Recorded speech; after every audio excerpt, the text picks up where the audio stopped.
This is the hardcore legend Mick Foley, and you are listening to the Wrestling POV podcast. Wrestling POV content not be suitable to audiences. Your discretion is advised. Wrestling POV is preposterous, is obnoxious, is atrocious, is ridiculous, is churlish, is interesting, but stupid! Wrestling POV is your point of view. Bring you 20 years of change in the wrestling business. From the spotlight to the polls. From birthdays to hot tech news. Wrestling news, rumors, and injury report. Covered by the greatest in the whole damn sport. This week in wrestling, who made the book?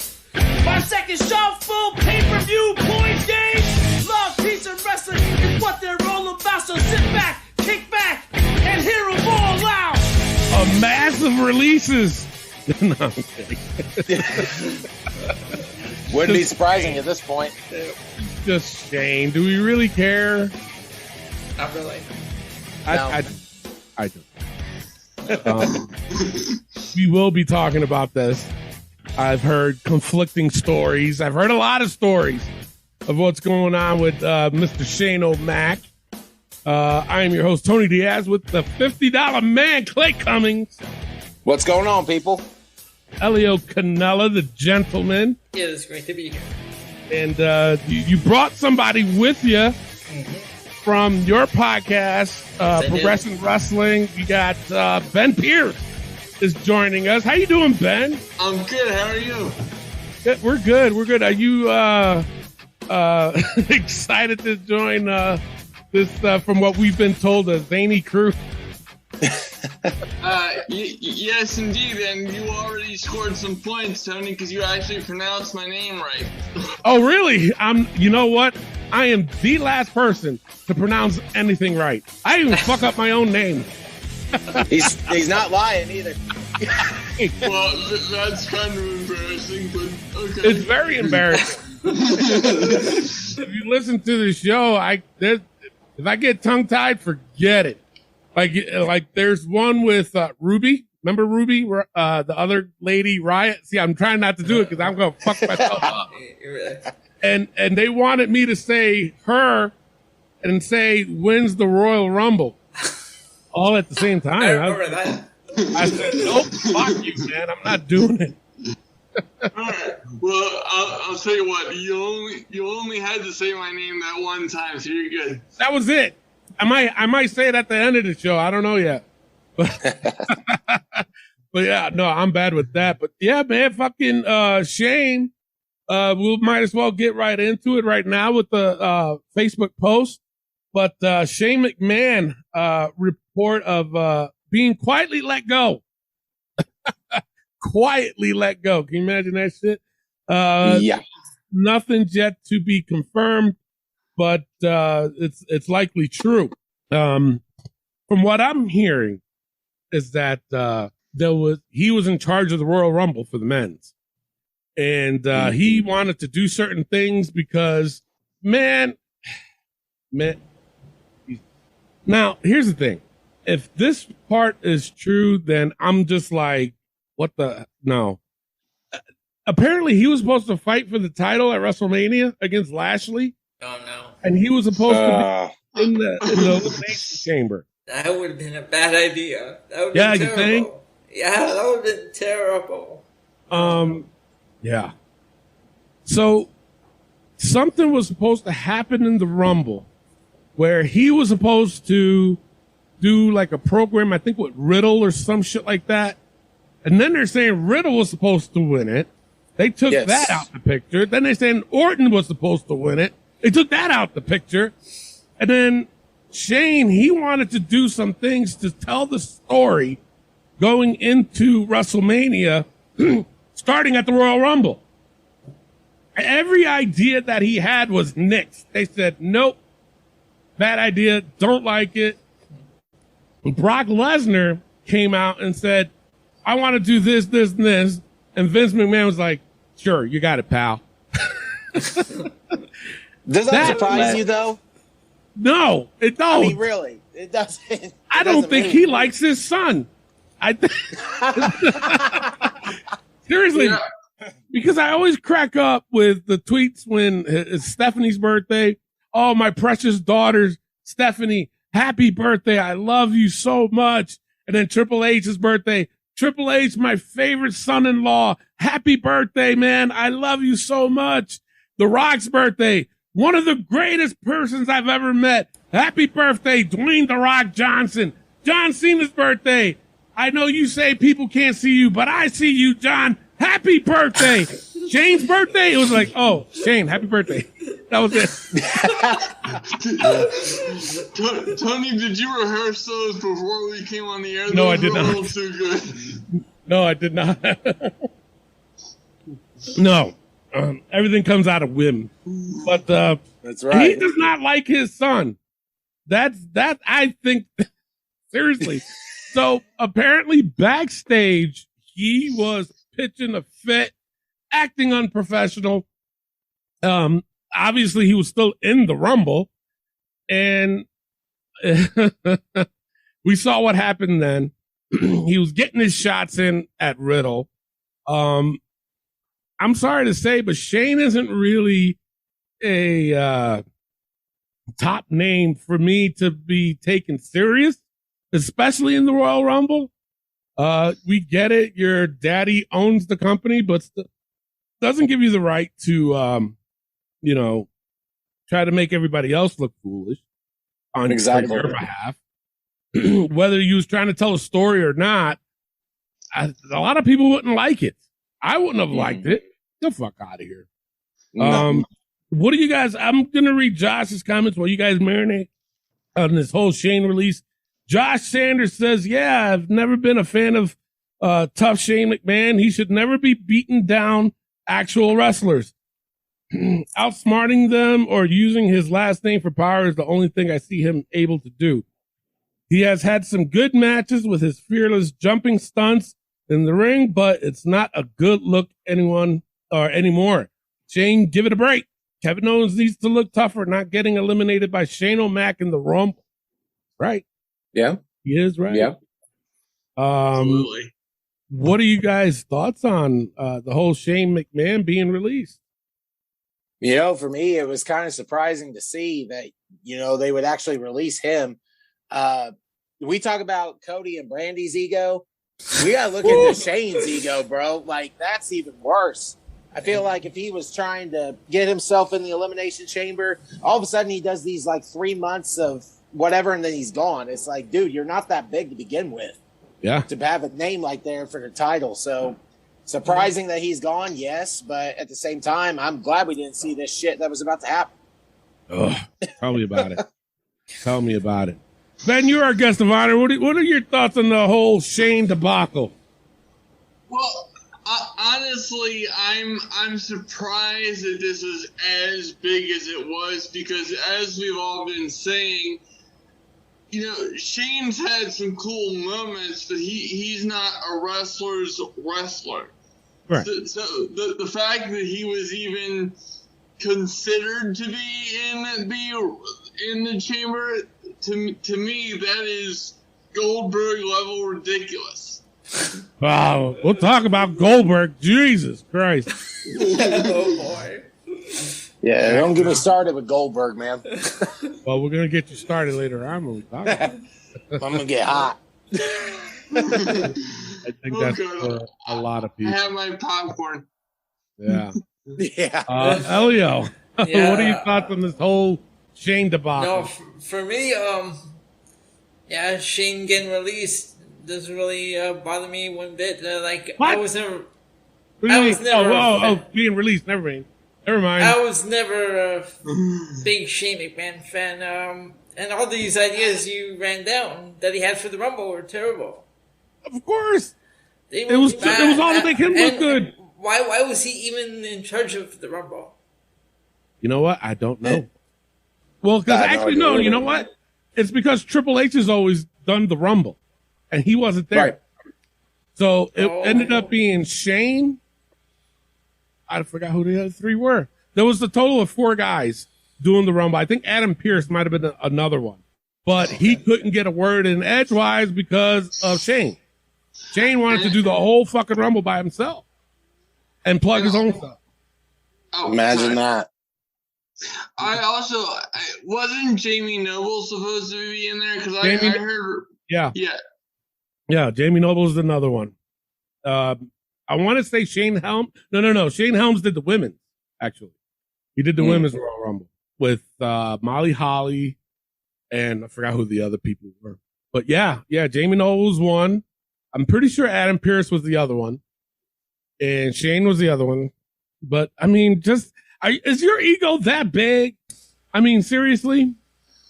I mean, he is a McMahon. I want to know somebody. Yeah, that's what I'm thinking. But I want to know who's a fan of Shane McMahon. I'm a poet, didn't know it. But seriously, I want to know who bought his merch. I want to bring your ass on the show. I don't have any. Are you sure, Elio? I'm positive. I don't have any. All right, because I could have sworn one time you did the show, Shane O'Mac shirt hanging off your chair. I don't know what you're talking about. Yeah. Holy shit. This is why I'm in the book. That's why you're in the book. That's right. You know what? 3 times. You made our decision for later on, too. You did it to yourself, Elio. That's right. So what does this make you, Elio? A 4-time entrant now? Something like that. Wait a minute. Are you? Well, no, wait. 3 times. 3 times. God damn, Elio. Well, yeah, and plus this one, so that would make 4. All right. All right, that's Shane O'Mac. Now, another post that we put up. Who's coming first? Is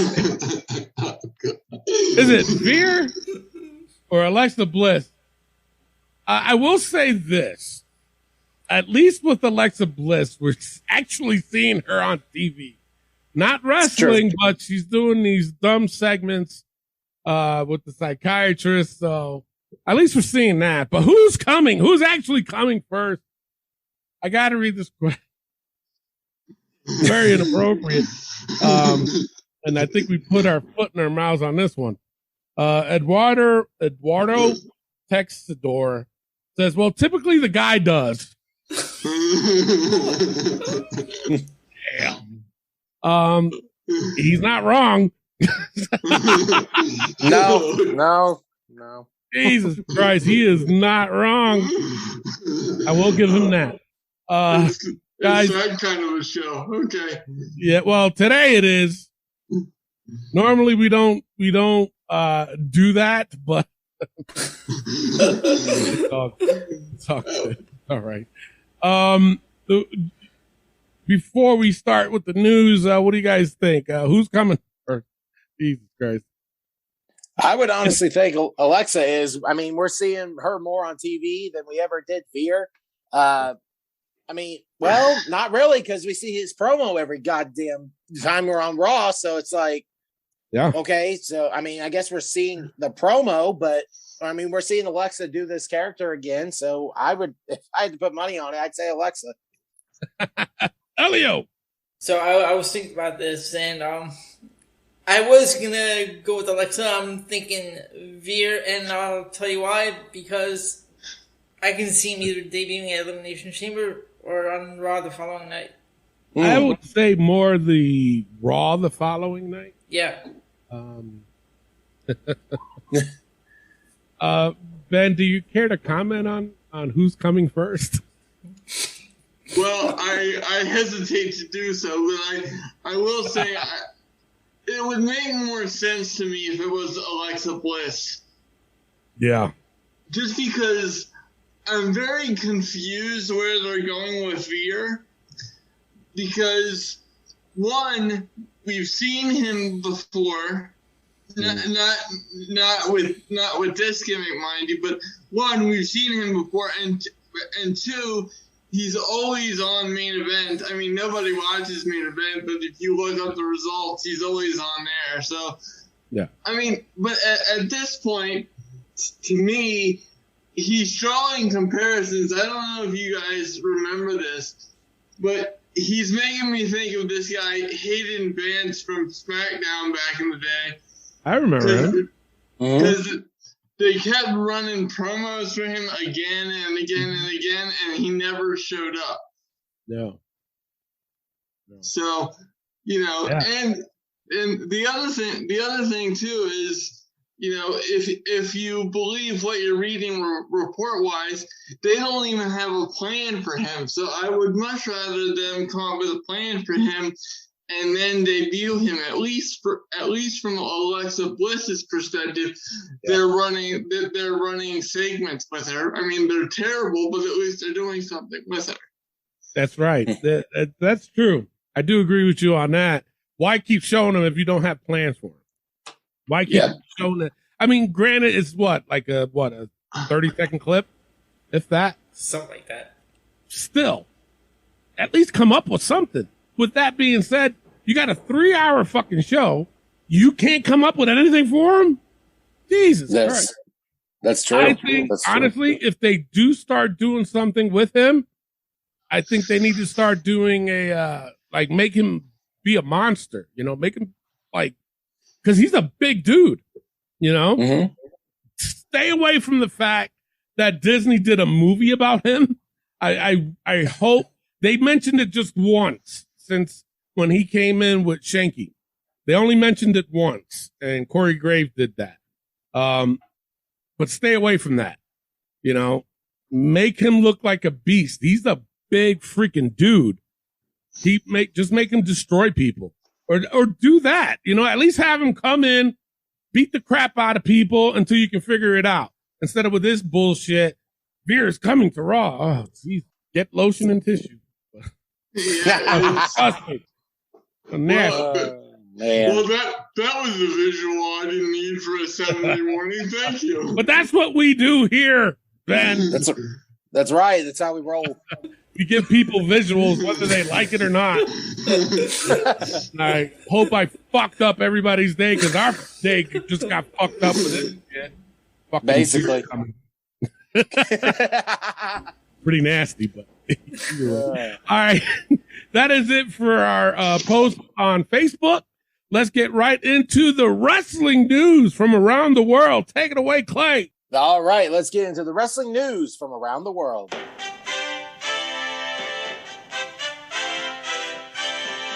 So, as we said before, Riddle was originally supposed to win the Royal Rumble, but so many things have changed in that Royal Rumble that didn't happen. So, That was the original plan. Brian Kendrick apparently asked for his release from WWE and was granted. Was apparently supposed to wrestle Moxley on AEW Dynamite, but come to find out what he has said probably 10 or 11 years ago on a certain show, AEW pulled him out. Yeah. So made some pretty bad comments, honestly. Do you know what it was? Yeah, it was about 9/11, Sandy Hook shooting, and the Holocaust. Yeah. So. Now, man, I'm trying not to defend him and act like I am. I'm not defending him at all.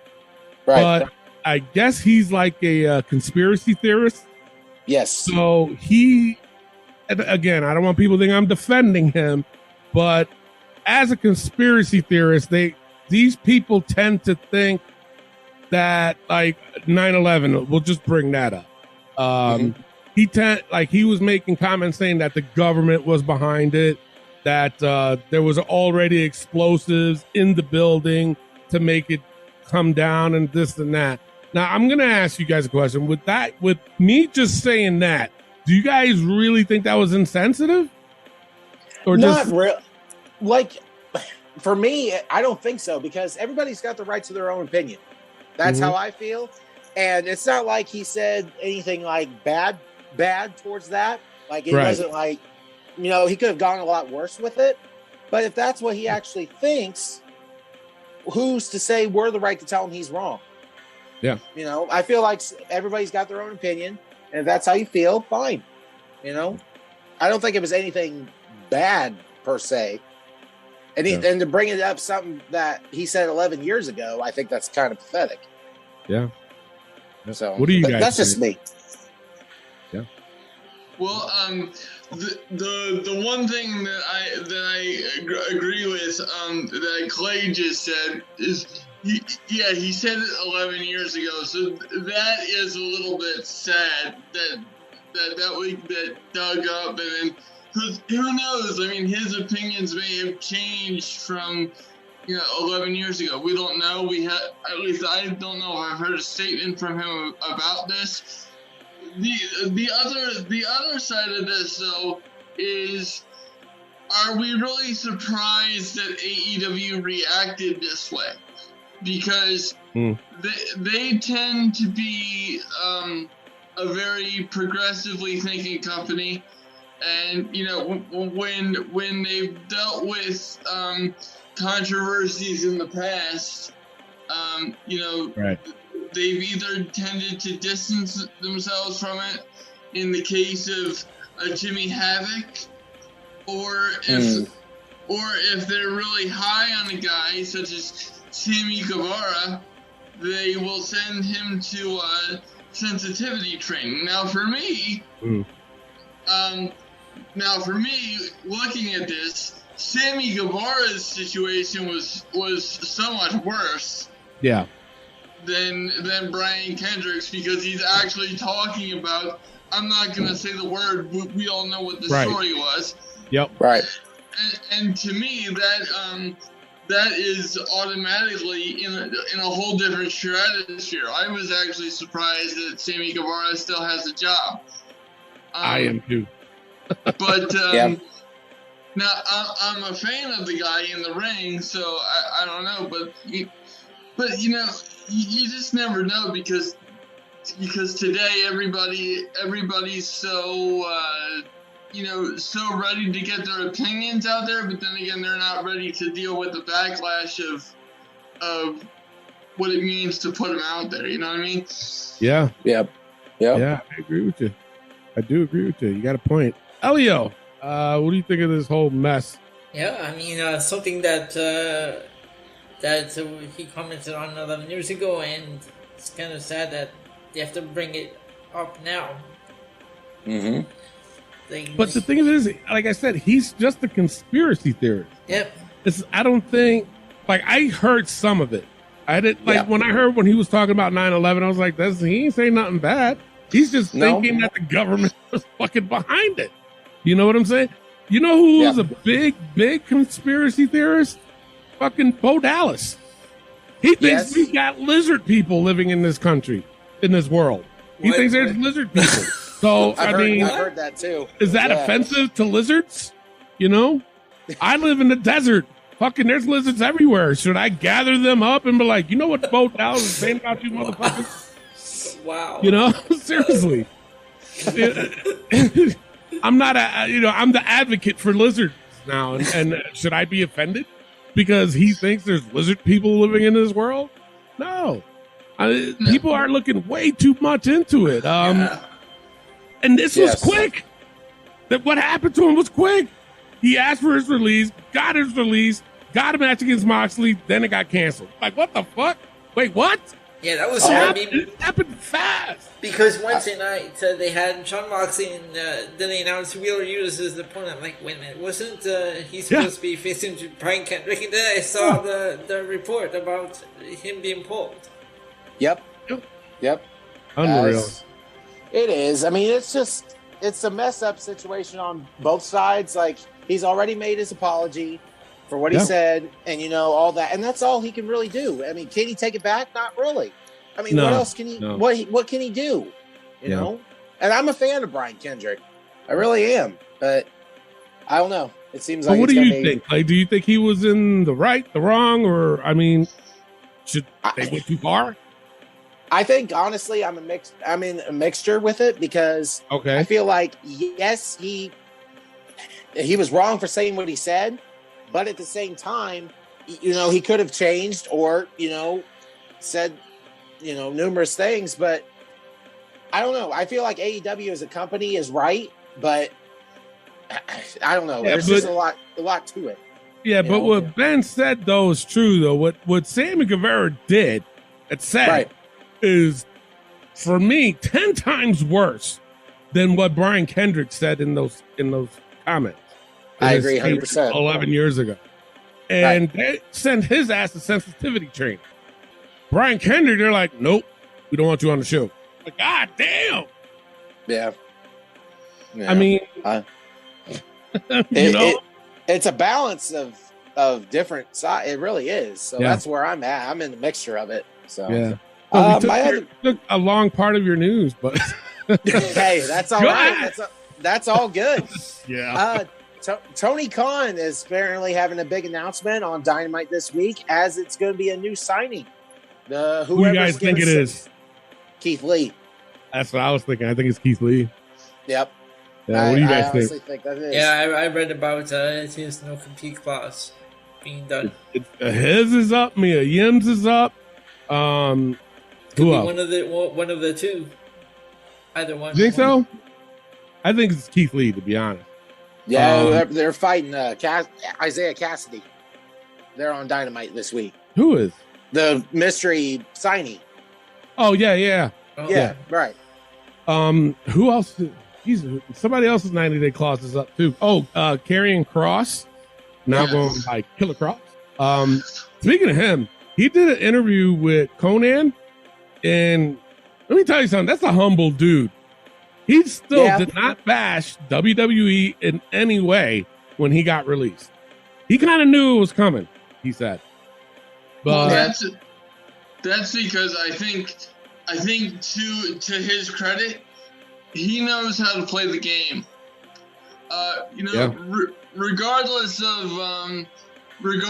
how you feel about some of what WWE has been doing, the bottom line is, not to steal a phrase, but they're still the biggest dog in the yard.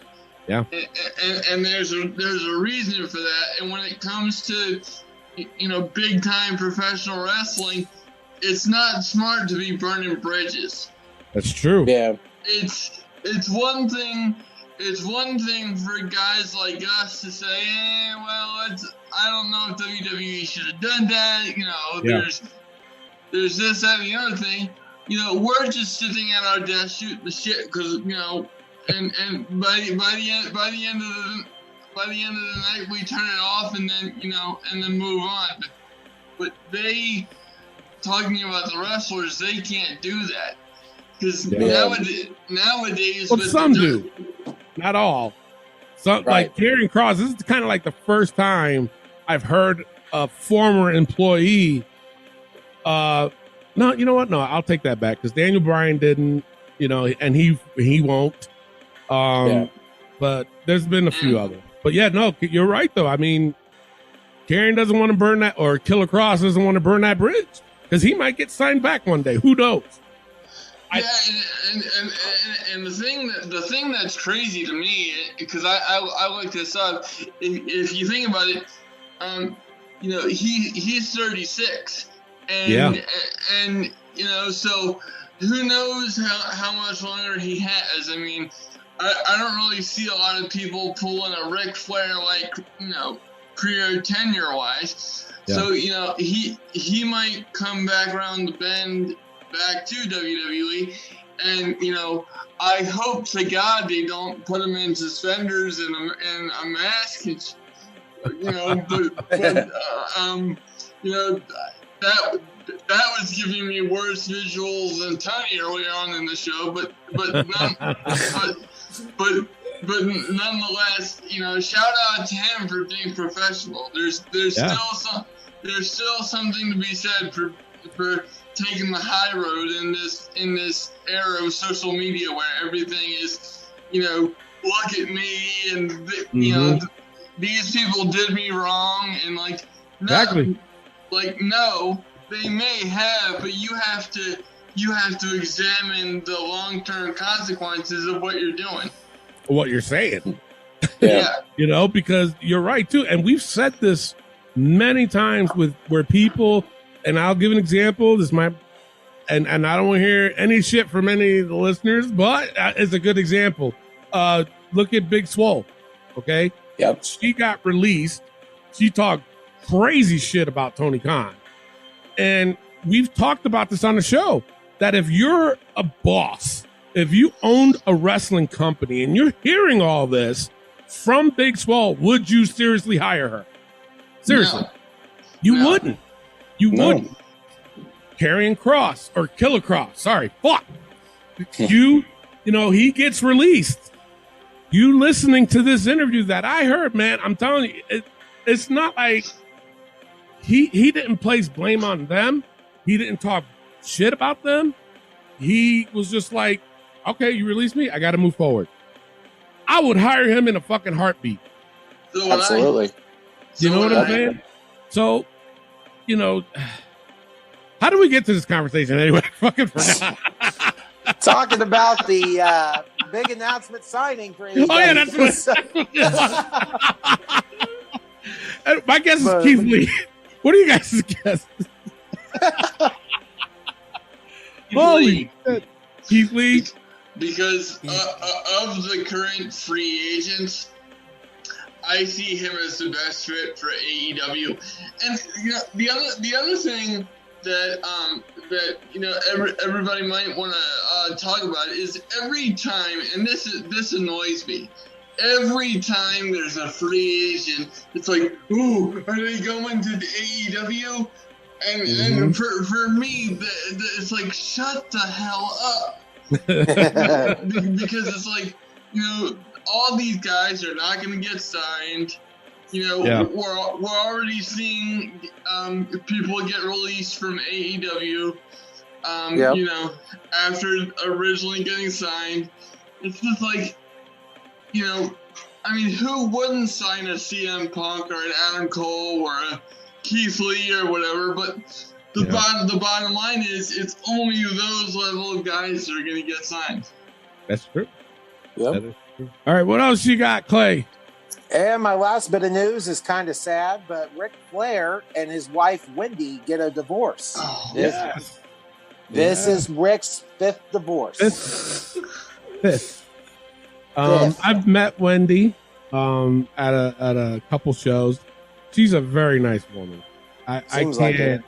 You know, we sat and we talked for a while. She wanted to know more about my military career than anything because I had my military hat on and everything, and she was like, you know, come here, sit.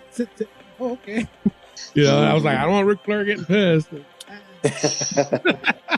But she's a very, very nice person. It's unfortunate. Hey, things happen. But Rick, this is number 5. Yep. That's pretty sad to me. But it might be time to hang it up, bro. I mean, I'm just saying, it might be time to just sit down and shut up. Cancel the Viagra suspicion.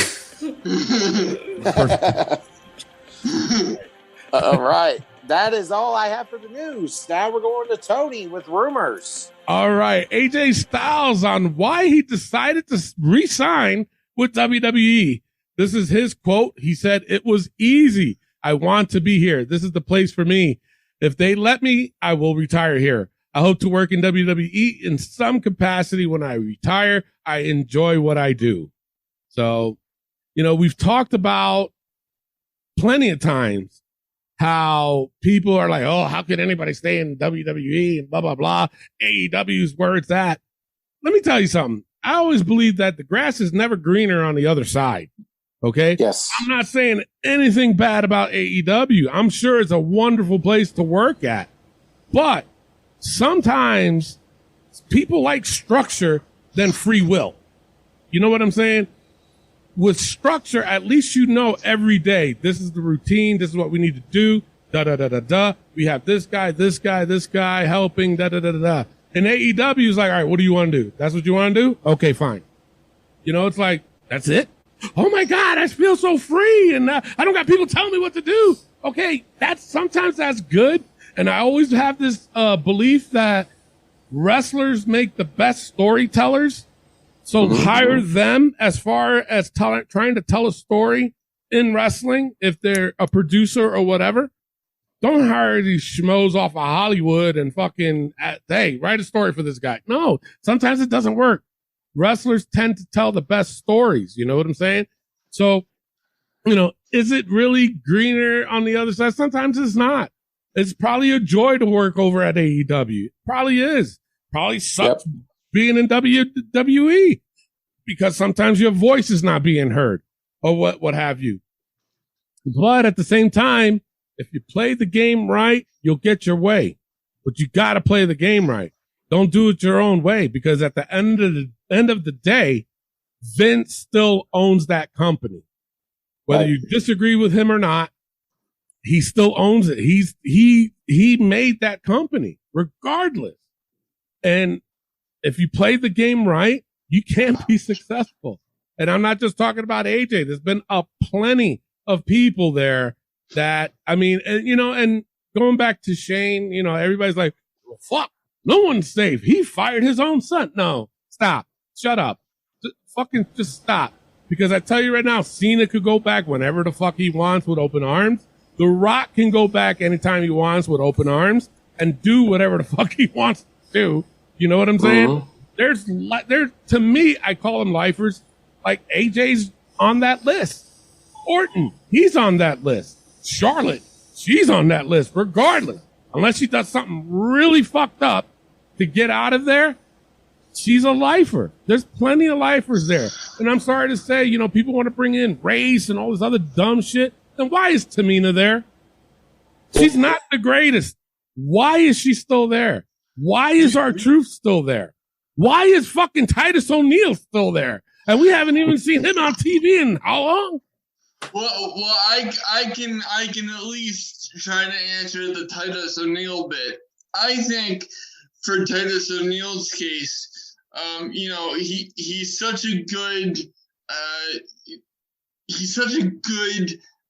charitable person. He's an ambassador. Exactly. Yep.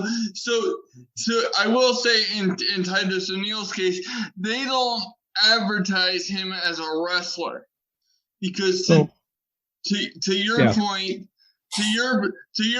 when was the last time we saw Titus O'Neil in the ring? We haven't. We've seen him with the Boys and Girls Clubs and all these other wonderful charities that WWE is involved with. Exactly. Who was some of the R-Truth was the other one you mentioned. Yeah. I don't, for the life of me, I can't figure that one out. Well, Vince loves the guy. Vince loves Truth more than he does Shane. He probably throws R-Truth a big ass birthday bash, and then he just sends Shane a gift card for $5. But well, I don't think Shane needs the money anymore. But anyway, no. I just think that in R-Truth's case, it's one of those things where he's up there in age, and if he's happy with where he is, that's great. It goes back to what you were saying earlier, Tony. Some people would love to be off that leash, and some people are cool with it. Like for me personally, if I was R-Truth, but everything else about it was me, Ben Pierce, I would be dying to get out of WWE if I was R-Truth, because those 24/7 segments are absolutely god-awful. That title needs to be burned.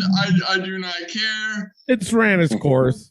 But it's just, if he's happy, he's happy. And who are we to say, you do something else?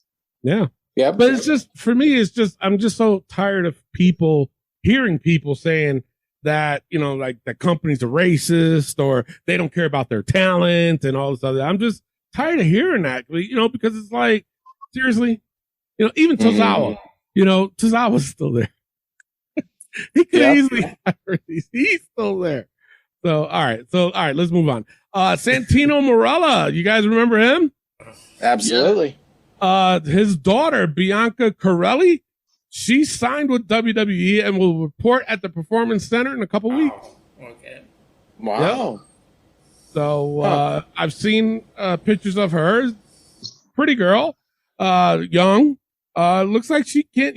She wrestled in the Indies too. I didn't even know that. So a good head start for her. She should. I think she'll do fine. Fine. With Santino coaching on the sidelines, because I'm sorry, if my daughter, I'd be coaching her on the sidelines too. I think she'll be fine. Obviously, as we saw this past Friday, Roman Reigns is set to defend the Universal title against Goldberg. That was a rumor, but we saw last night what happened. We'll talk more about that on SmackDown. Jesus Christ. Ronda Rousey's contract with WWE, apparently it's a brand new deal, but it's possible that her contract was froze from her original 3-year deal that she has left, or she has like a year and a half left or something on it remaining, but they said they did a new deal on top of that. So it looks like she's going to be with WWE for at least 4 years, at the very least. I don't see it. I'm sorry. I don't see Ronda. I she don't left see in the Ronda middle of being there. Yeah. That's my point. That's what I'm trying to say. Maybe that came out wrong, but in her case, I don't think the length of contract really means anything because not for her. Ronda Rousey can do what she wants to do. Yeah. I mean, she left in the middle of her contract to have a baby. Right. A baby's name I will still not pronounce. I said it once. I won't say it again. I don't even not happening. And that's why you're in the book, Elio. I said I'm not going to pronounce it again because I can't. That's why you're in the book. It's funny. I had friends over for the Royal Rumble, and somehow Rousey came up in conversation before she actually came out, and my friend was like, "Have you heard her daughter's name?" And I'm like, "Yeah." And then my nephew was like, "Can we look it up? I just want to see what it is." And we all simultaneously said, "If you can pronounce that name, then we need to elevate you past elementary school because Jesus Christ." All right, Ben, I'll give you $1 right now if you can pronounce her daughter's name. Actually, you know what? If you can pronounce her daughter's name, we'll take one of Elio's things off the book today. Well, I don't have it in front of me, but so, trick question, haha. But two, not that I would want to, I don't know if Elio's told you this, but he, on our show, he likes to review old shows, and some of those are like NJPW. So the names that he has to pronounce, I'm like, I'll leave that to you, Elio. So in other words, Elio, he said, "Nah, keep his ass in the book." We'll talk later. Basically, yes. He threw you under the bus. He was like, "Fuck Elio, man." All the talk shit later. he does to me on my show, fuck him. We'll talk later. Well, as if that intimidates me.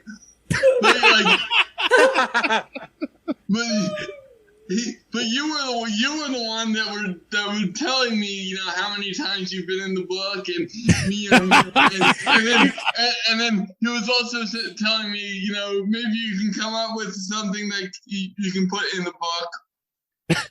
I put your ass back in there too. And I said, well, that's easy. Just look at Kevin Dunn's camera work. That should be. But that's already in the book. Yeah. Oh, geez, you already got that in there. So. That's been in there for a while. Yeah. Oh, he's just terrible, man. Jesus Christ. All right. The fact that he still has a job is a miracle in and of itself. But and he's getting like $2 million a year. Yeah. It's like he is. He's seriously. Yep. He's getting like it might be more than that now. This was like 7 years ago. I found out his salary was like $2 million. It's probably more than that. Who the fuck knows? Well, he probably needs that to fix his teeth. He shit. He needs to fix his eyes too, because I don't know what the fuck he'd be saying to be going camera 1, camera 2, camera 1, camera 2. Fuck out of here. There's a belief that we'll probably see more of Nikki and Brie Bella for WrestleMania 38. Are we excited about that? No. It's true. No. Absolutely not.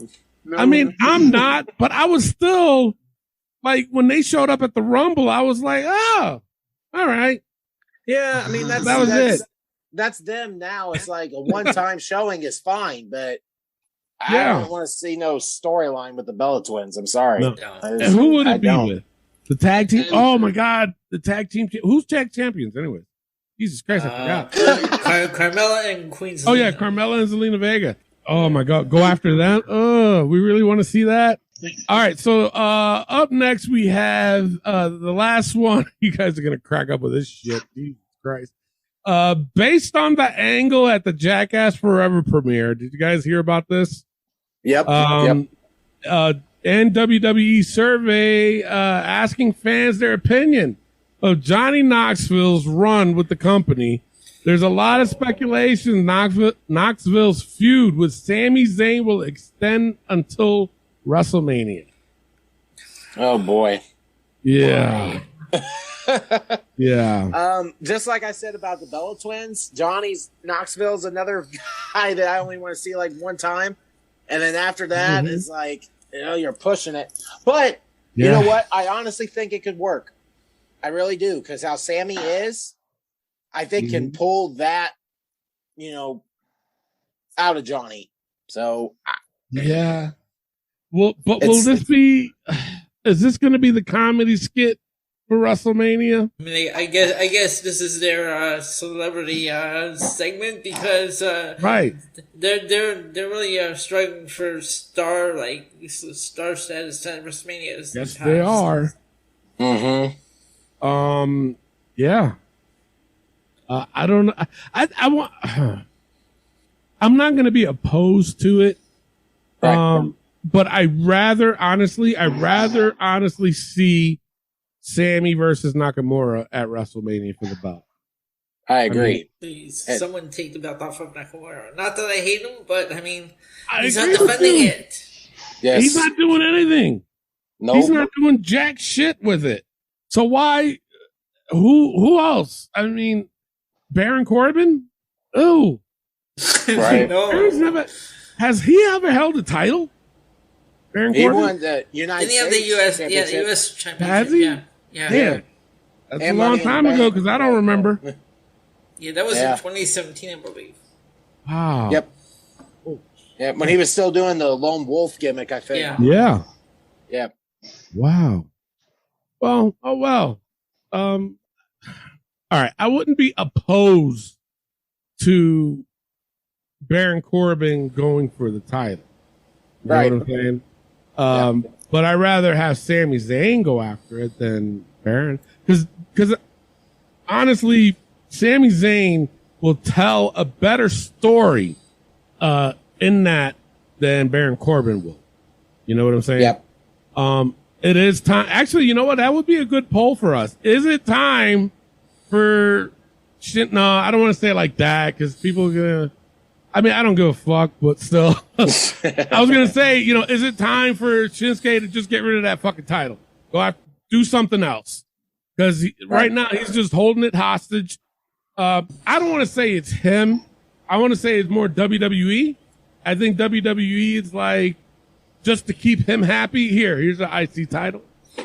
Don't do nothing with it. It doesn't. To me, that's just like, I don't like that. I don't Either either. way, I'd rather see Sammy involved. Yeah, I don't know, man.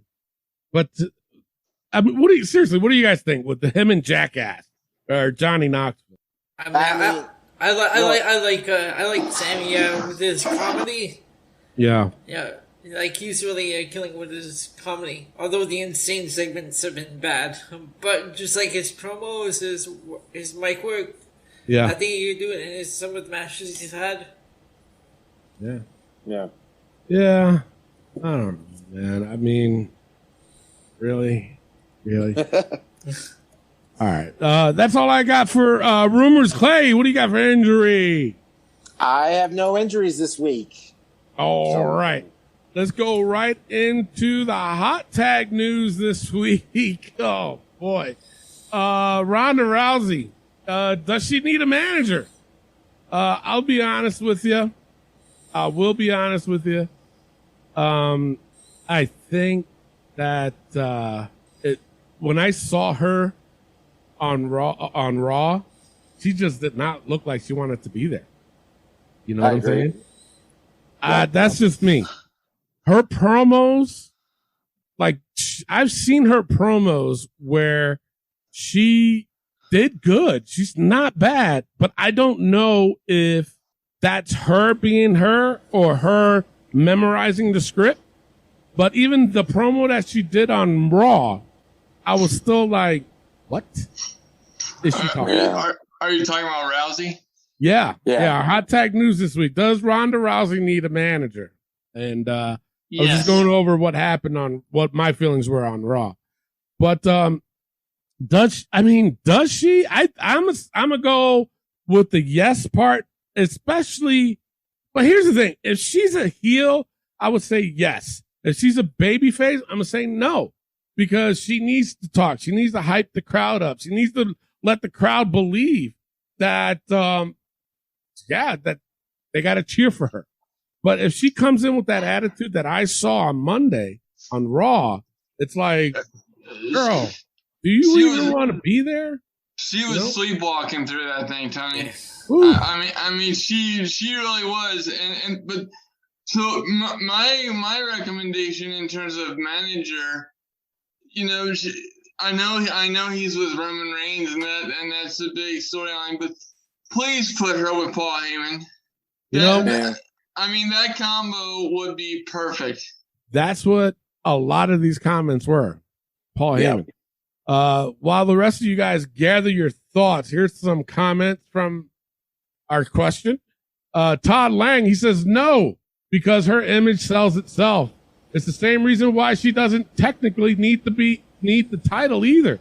The WWE doesn't need to build her. She was money-making brand before she even got there. You guys agree with that comment? I kind of agree in a way. Really? How? Well, it is Ronda Rousey. At one point, she was big, probably about 5-10 years ago. Yeah. But do I agree that her promos are the greatest? No, I don't. But I feel like if she had a manager, it would hurt her more and make her not as badass. You see what I mean there? Yeah. It's kind of like she has this look of like, okay, I don't need anybody. I'm fearless, blah, blah, blah. I don't think she needs somebody to say how she feels. That's just, for me, I feel like she needs better promo work. I really do. Yeah. But I feel like somebody like a Paul Heyman or say an MVP that tells her or tells these people how badass she is, we should already know at one point how badass Ronda is. Right. So I feel like if you put a manager in there, it would hurt her more. So I kind of agree with the first comment. Yeah. Wow. Okay. So Clay, let me ask you a question. So how many of the people that watch WWE do you think would be familiar with her from her UFC days? Because from what I'm looking at, in those crowds, I don't think there's a lot of people that were around back in the day when she was destroying in the UFC. So how much is her name value in terms of WWE now, especially after she had the baby, especially after it's been so long? That's true. How do you feel about that? Well, to me, it's like, most people, I wouldn't say most people, would probably watch UFC and WWE or vice versa. Like, I would say a 50-50 crowd, and I understand what you're saying. Like, some people may not even know who Ronda Rousey is for her being out of UFC, not doing so much and being with WWE currently. I can see where you would say that. Be like a 50-50 showing. And by the way, I'm not even saying I disagree with you. It's just just a different way of looking at things. Because I agree with your perspective, but I was curious because one of the things that drives me nuts that to me is encapsulated by the fact that Ronda Rousey is there. Yeah. Is yes, we know she has name value, but did she really need to win the Rumble to be in WrestleMania? It's well, that's my point. And the same can be said for Lesnar. I mean, if you guys were talking about Raw, I mean, Raw drove me absolutely batty because, one, let's run through Lesnar's 24-hour period, okay? So he comes into the Rumble as the champion. He loses the title. Then he comes in and wins the Rumble to once again be the number one contender for the WWE title. And then the next night they put him in the chamber for the WWE title. I'm like, God damn, how many titles opportunities does this guy need? Yeah. But, I understand the story that they're trying to tell, and I'm not trying to be a hardcore griper here because I think the end product will be a good one. I think everybody wants to see Lesnar versus Reigns and Ronda versus Becky or Charlotte. I'm not complaining about that lineup. I'm just saying, how many times we got to go around the track here before it becomes so blatantly obvious that that's what you're doing. Yeah. Well, we'll talk more. Bring that back up when we go through our Raw, when we go through This Week in Wrestling, because it did happen on Raw. So make sure you bring that up when we talk about that, when we get into that point. Okay. And then we'll give more of our thoughts on that. Here's more of the comments on here. Jason Belton says Paul Heyman all day. James Miller says Paul Heyman. Justin Jones says no. Josh Sanders says maybe, but trying to think of who without anyone saying Paul Heyman, because he's obviously could manage anyone.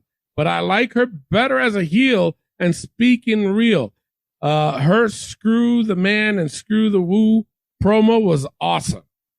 So Josh likes her as a heel and leave her alone. Another one said no. Fabian Galarza, he said Ronda, Shayna, Rhea, Bianca as a heel faction. Wow. Well, that's what they should have done. When they first with Maria Shafir and Jessamine Duke. Yeah, and I think the logic, if you want to play devil's advocate, I think the logic was Marina and Jessamine clearly weren't ready. Oh no.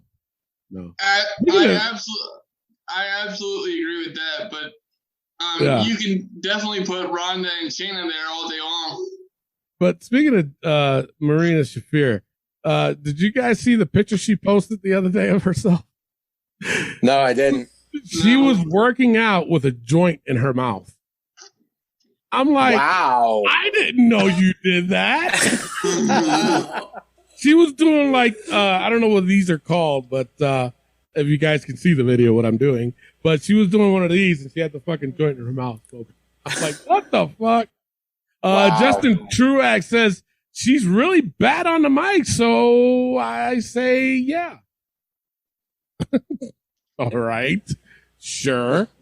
Some people were pretty nasty on here.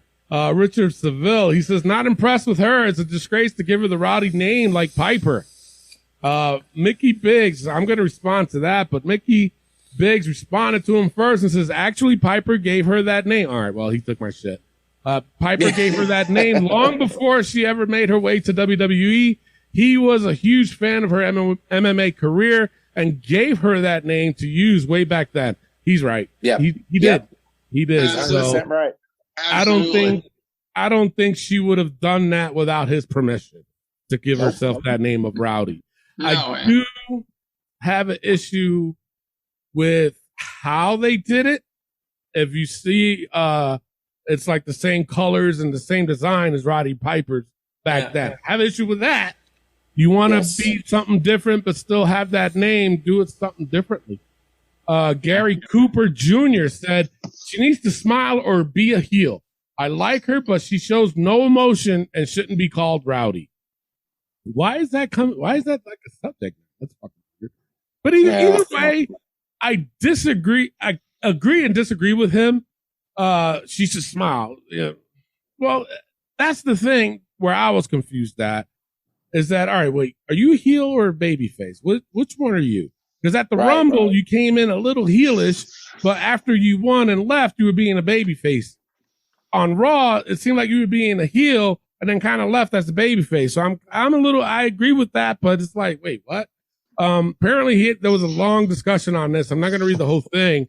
But again, Mickey Biggs, chimed in on him and said, she got the name from Piper. Oh, he's repeating what the other guy said. He's like, listen, motherfucker. All right. I'm not going to read all of that. Rick Raid, he said she needs to go back to UFC. No. She's exactly. Thank you, Elio. The ship has sailed. She's too old. She'll get her ass kicked again. Paul T. Phillips, name we haven't heard in a while. He says, yes, she sucks in all caps at cutting promos. She needs to be a Heyman woman. I agree. Lucas Stratton, sorry. He says, I would say only if she wants to be a face. I think her promos are manageable if she's going to be a heel. It's just that the way she delivers them comes off as absolutely shitty and arrogant in the worst possible way. If the goal is to get her booed, then yeah, have her come out and look all mad and spit out people's full names like Rebecca. But the big problem is that they want to build her into the big anti-authority, anti-hero badass that is likely a babyface with attitude, and she absolutely does not have the ability to pull that off. Now, I will say this. I agree with everything kind of this guy says, but that's not what the fuck we were just asking. Not at all. And I should go in the book for reading all that bullshit. Will Clark says she sucks on the mic. Nick Foreman says only if she wants to cut a convincing promo. What? Oh my Lord. Mickey Biggs, again, this dude was very active. He says, no matter what, she still would kick the ass out of probably everyone in the locker room, male and female alike, if she wanted to. All right. First of all, for you to use a line of she will kick the ass out of who comes up with that? You know what? When my grandson gets older, that's what I expect out of him. But this is a grown ass man coming out saying he will kick the ass out you. Who the fuck talks like that? First of all, I realize I'm new here, but the fact that you just dropped the bomb that you're a grandfather, it just tripped me out because there's no way in hell you look old enough to be one. So whatever you're doing, kudos to you, sir. I got 2 grandchildren, 2 grandboys, and I'll be 51 in a few weeks. Okay, so no, you started young, okay. I started I'm like, wait a minute, I'm missing something here, okay. Well, wrestling does that to you. Jonathan Allen, he says, she needs to leave WWE alone. Like, not what we're asking, brother. It's not. He acts like she's bothering them. Ronda, leave WWE alone. Fuck. Aj Rama, he says she either needs an advocate or fix up those promo/mic skills. She's terrible at that. RJ, I'm not going to start reading everybody's name. I just want to get to the comments, so I apologize. An advocate was one. No, she's great on her own. No, she is not. No. Her and Naomi need to join Roman Reigns. No. What? No, What? God, no. Do not put her in the bloodline. What is Oh, wrong with you? Lord. Oh, God. Juan Thompson says, now she's good. Now she is good. No, she's not. Yes, everyone needs one. Oh, Lord. Hell to Everyone- the motherfucking no. Love it. Another one. Peter Theme. He says, in the bloodline. Oh. No! Stop! Okay, first of all, I think we need to redefine what the bloodline means. That is specifically for that Samoan bloodline, specifically for the Analyze. Shut the up. Yeah. Ryan Jones says, yes, I've seen mannequins with more personality. Jesus, man. Damn. Kenneth Becker says she copied her persona from the late Roddy Piper. The original Hot Rod never had a manager, as far as I can remember. Doubt is she'll go for that idea. You know, Okay. whatever, dude. He's a terrible promo, but managers aren't always the solution to that. In her case, it's probably better to keep her away from the microphone altogether and let her actions speak for her. Commentary can fill in the blanks. No, brother. See, you don't know nothing. April, sorry, apologize. You still don't know nothing about wrestling with that fucking comment. Okay? Yeah. Managers, that's what managers are there for. I'm sorry to Exactly. say. Andre the Giant, true legend. But can you understand half of the shit he said? No.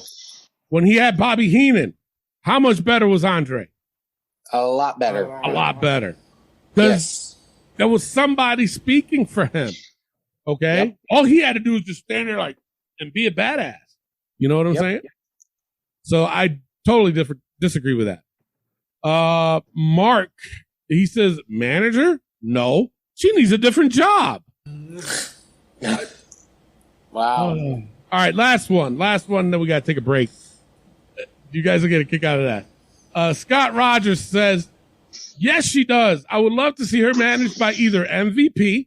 She would honestly fit in with the Hurt Business, or my go-to manager, Alejandro Estrada.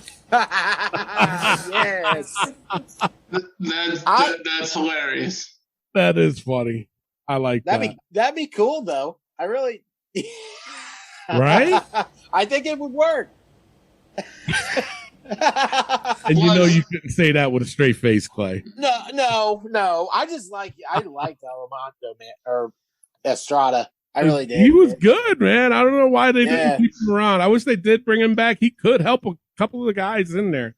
Yep. I believe Put him that. with Yes. the Lotharios. Put him with them. Ooh. Isn't he working? Talking about Estrada, isn't he working with Jacob Fatu now? Is he? I have no idea. I didn't- I gotta find out. I think the last time I heard, maybe he was working with him. Huh. I gotta find out. Shit. Yeah. I gotta look into that. Well, let's take a break and then we can find out during the break. Well, guys, what are your guys' final thoughts on Ronda Rousey? Does she need a freaking manager? Yes. Yes. Clay. No. I really don't think she does. I'm on the fence. Yeah. I'm on the fence. Yeah. I mean, if she doesn't, I think she can do fine.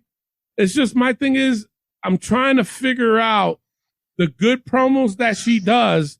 Is that just her, or is that her reading off or memorizing a script? You know what I'm saying? That's the only thing I'm kind of like, she can do it. That's just the thing. Would I want to see a manager? I'm going to put it to you this way.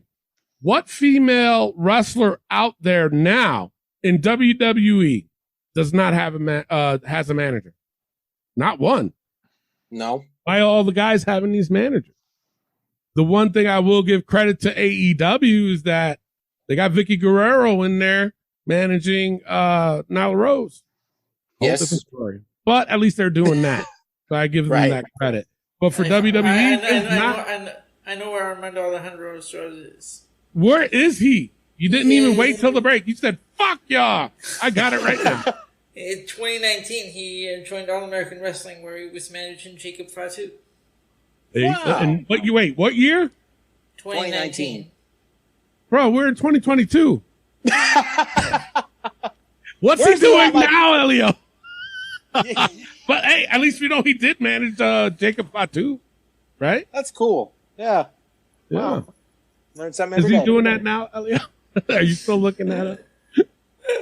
He's still trying to. Elio's trying so hard to get out the book.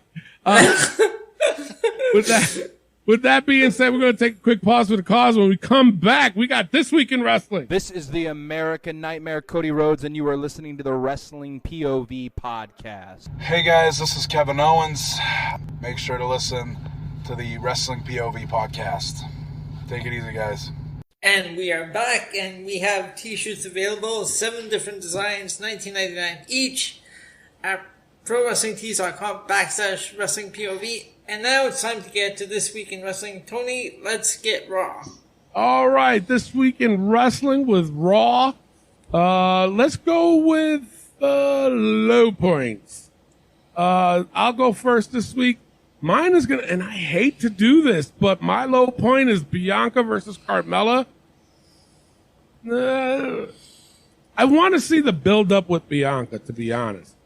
But you got her up against Carmella, who's one half of the ladies, the women's tag titles, and you have her lose. I'm not a fan. We've mentioned this many times on the show that we're not fans of champions being pinned in a non-title. When there's a non-title, I would say 95% of the time, the champion is going to lose. That's why they do a non-title. I mean, obviously, I know this is a tag. She's one half of the tag championship, so it's not going to really, matter. But still, I just don't get why do this match. I just don't understand. Elio, what's your low point of Raw? My low point was the Miz Dominic Mysterio match. It was kind of short. Yeah, it felt kind of short. Yeah, but you know what? That was expected though. I think the Miz needed to do something like that to Dominic. Dominic can't be that much of an aggressor. You know what I'm saying? So that I didn't have a problem with that, but I see where you're coming from too at the same time. Clay, what's your low point? Mine, honestly, was Ronda Rousey's promo at the end of the show. Look, I understand, like, she's trying to be the badass person. Well, which one should I go to? Calling out Rebecca, all that. Here comes Becky.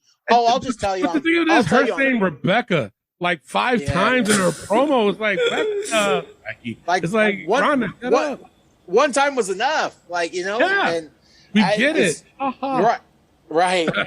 And just the answer, I'll give it out on Friday. All right, whatever. And then Lita coming out was cool, but I don't think she could even save this promo. And to hold it to the main event, that's what threw me off. So I had to give that a low point. Yeah, and I agree with you. And a side note I had on that is that arm drag that Ronda did looked so slow. Like, to me, that looked like it was in slow motion. I was like, what the fuck?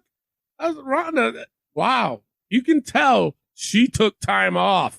Ben, what was your low points of Raw? I'm gonna have to second Clay on this one with the Ronda Rousey promo.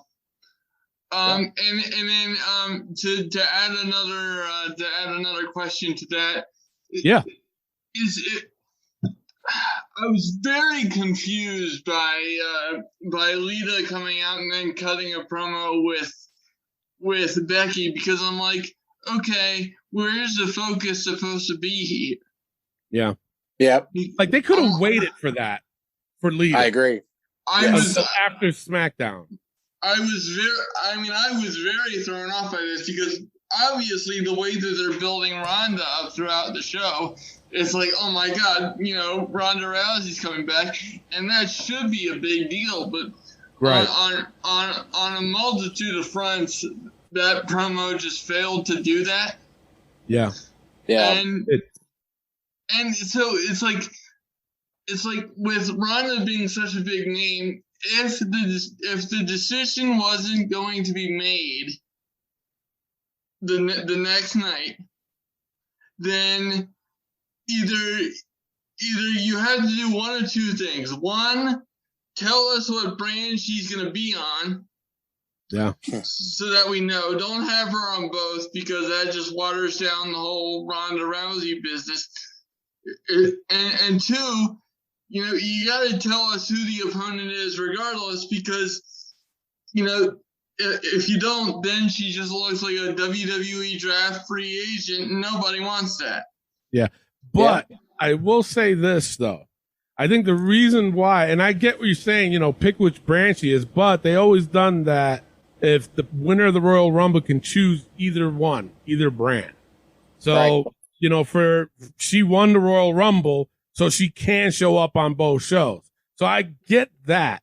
But to have her go on the show, which is what I agree with what you're saying, Ben, to have her go on the show and then tease the fact of she might go after Becky, but she's going to give an answer on SmackDown. Okay, and that's fine. You know what I'm saying? That is that's my fucking text. I'm sorry.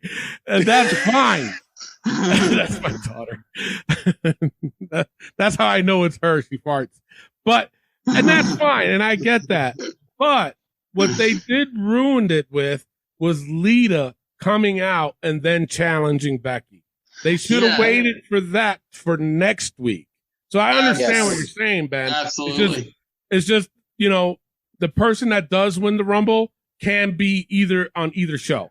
Right, and I understand that, and I agree with that. But I'm just saying if you're gonna have her say appear on either show, then you gotta at least give us a reason to be interested in her decision.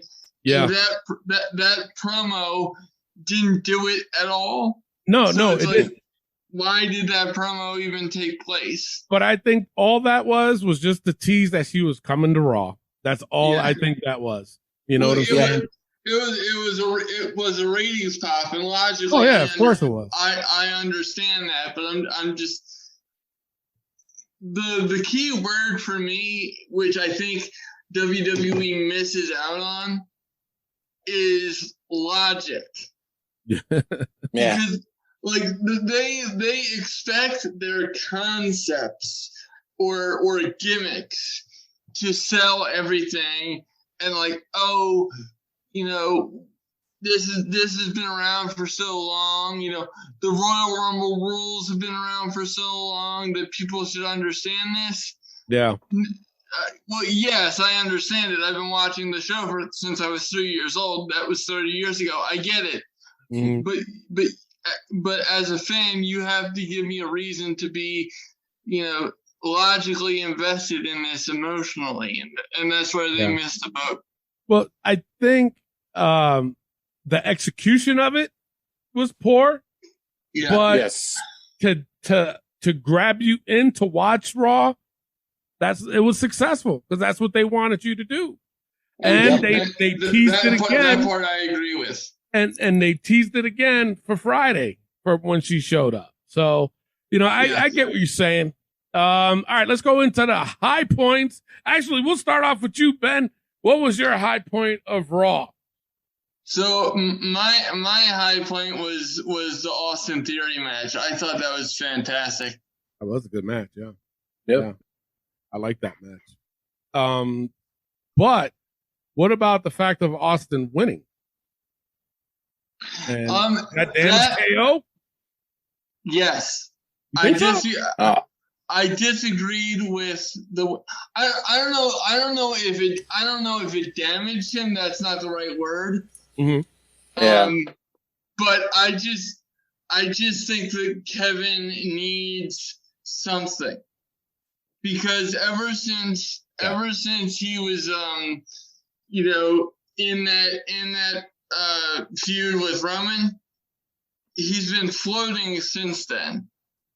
And I disagree with that, because Kevin is so good at what he does that he needs to be in something more monumental. And to that end, I don't think Seth Rollins needs someone to play off of. Right. Yeah. Especially another heel. I don't really see that. Yeah. Yeah. So. Yeah. No, I agree. I'd like to see Kevin in something else. Yeah. Yeah. And we'll see where they're going to go with him. I hate to see him doing comedy skits, I guess. Let's start taking Kevin Owens a little bit more serious, I guess. So, yeah. Yeah. No, go ahead.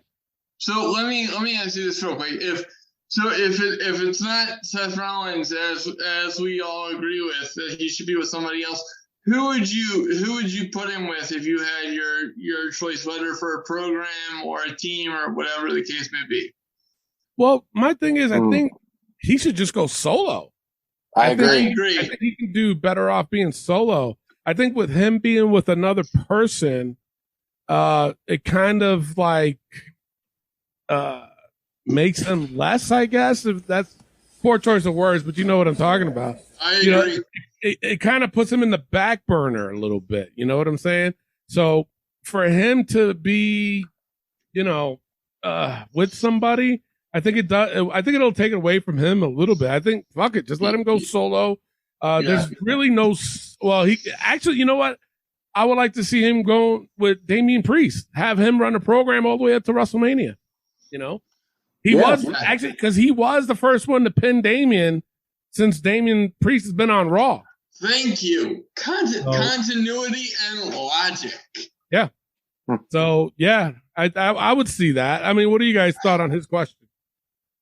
I mean, for me, Kevin is just as good by himself. I just don't see him being, a tag team person. Throughout his whole career, he's been by himself, and I think he's been doing just fine. So, and I agree with the whole Priest, making a program with him. It gives both guys something to do, and I think they both would put on pretty good matches. Yeah, I agree. Elio, what do you thought on his question? Yeah, I think I want to see that Kevin Owens and Damian Priest. I don't want to see Kevin Owens in a tag team. It's just it's like taking a step backwards. Yeah, I agree. You know what though? I'll change my answer a little bit. If it ended up being a cool faction, then I can see it. But if it's just going to be like how it was with him and Seth Rollins, for me, it's like, and I don't want to compare the two, but Seth Rollins lately has been a different level. So leave him be. Don't put him in with him because it's going to outshine Kevin Owens. Yeah, so that's the time I look at it. This is Seth's best run of his career, and that's including his run with the Shield. I think that this is phenomenal with Seth. Joker-esque. Elio, what is your high points of Raw? High points is Rey Mysterio, AJ Styles. Yeah, that was a good match, and I did have that as a high point also. That was Clay, your high point. I had both those matches, the KO, Austin Theory, and Rey Mysterio and AJ Styles as a high point. But if I had to go for my best one, I would have to go with Kevin Owens and Austin Theory. I thought these two brought it out of each other. I really thought they had a good match. Did I agree with Kevin winning? Or losing? No, I did not. As much as they're pushing Theory, I understand that. But if you're trying to build Kevin, I don't think he should have lost here to Theory. Yeah. So that's just me. I hear you. Yeah. If I had pretty much every high point that you guys have. If I really had to pick, I'll go more with Ray versus AJ Styles. You had two vets in there going at it. They told a story in the ring. I thought it was great, man. I thought it was a really great show match. Now let's go before we go into our overall. Ben, you pointed out about Brock before we had the break. Did you remember what you asked? Because I. Yeah, and once again, I apologize for it being improperly placed. But so my question with that was, I don't understand why they put him in two in two title programs. Why would to me it's overkill, because as I said before, let's go over the 24-hour period that Brock Lesnar had. Yeah. Okay, so he comes into the Rumble as champion. He loses to Bobby Lashley.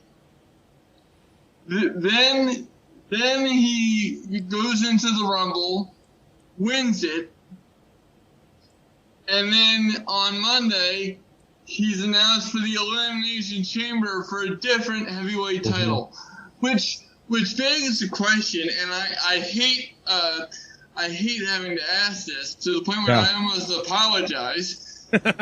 What was the point of the Rumble if that was where you were going with it? I totally understand where you're coming from, because that logic does not make sense at all. It doesn't.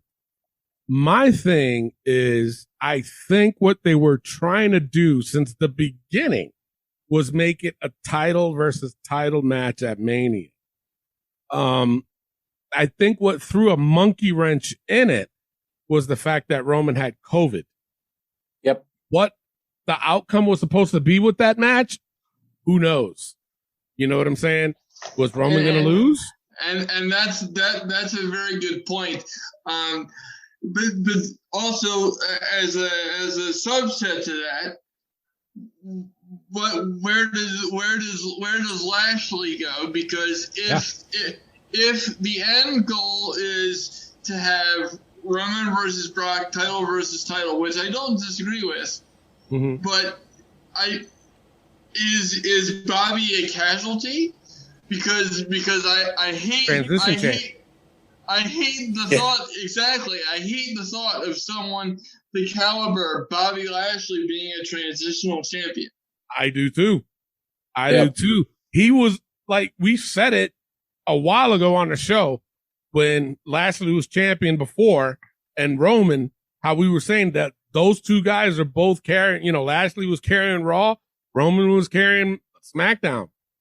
Now Brock Lesnar comes in to the mix, and it's like, wait a minute. He came in as, you're right. He came in as champion, lost, wins the Rumble, then shows up on Raw, challenges for that belt because he wants that belt, puts himself in the fucking Elimination Chamber without qualifying or having a match, and then still wants to go after Roman. So I get it. I think by that logic, I think that was just a waste for him to win the Rumble when it could have been for somebody else. Honestly, with the rumors of having Riddle win it, it would have been a total shock. But obviously you would have Riddle going after Lashley because the end goal at WrestleMania was to have Brock versus Roman. Does Brock really need a title to go after Roman? No. Not at all. They could have still did something. Actually, this Elimination Chamber, they could have had it that the winner of this Elimination Chamber goes after fucking Roman. Would it be, but would it be predictable if they did that? Right. I think, yes, it would be. In a way, yes. So doing it this way, having Bobby Lashley going after a different title, I think it kind of makes it really not predictable, I guess. If he could win it, he could not. I understand that Roman having COVID threw a wrench into things. It did, big time. I completely understand that. You're good. It's just, I absolutely hate the fact that we are having this conversation that started with, was the Rumble a waste? Because to me, of all the big 4 pay-per-views, well, I should say 3, because WrestleMania is on a different level. But to me, the Rumble is sacred. To me, the Rumble should always be special. You know, like when I think of the when I think of the Rumble, I want to have memories of 1992 Ric Flair, Bobby Heenan talking shit the whole time, like which I can still watch and have fun with, even if I watch it every day. Yeah. But it's just the mystique of their gimmick pay-per-views is completely dead. Yeah. And that was illustrated with what we saw. Yeah. And I agree. But everything that you said, I agree 100% with the logic of how they did the Rumble. Okay. Didn't make sense for Brock to win. You know what I'm saying? But I will say this. I'm going to play devil's advocate. Last week we did a post right before the Rumble, and we said, are you Team Brock or are you Team Lashley? About 96% of the people went Team Brock. And now people are upset because he won the Rumble. You know what I'm saying?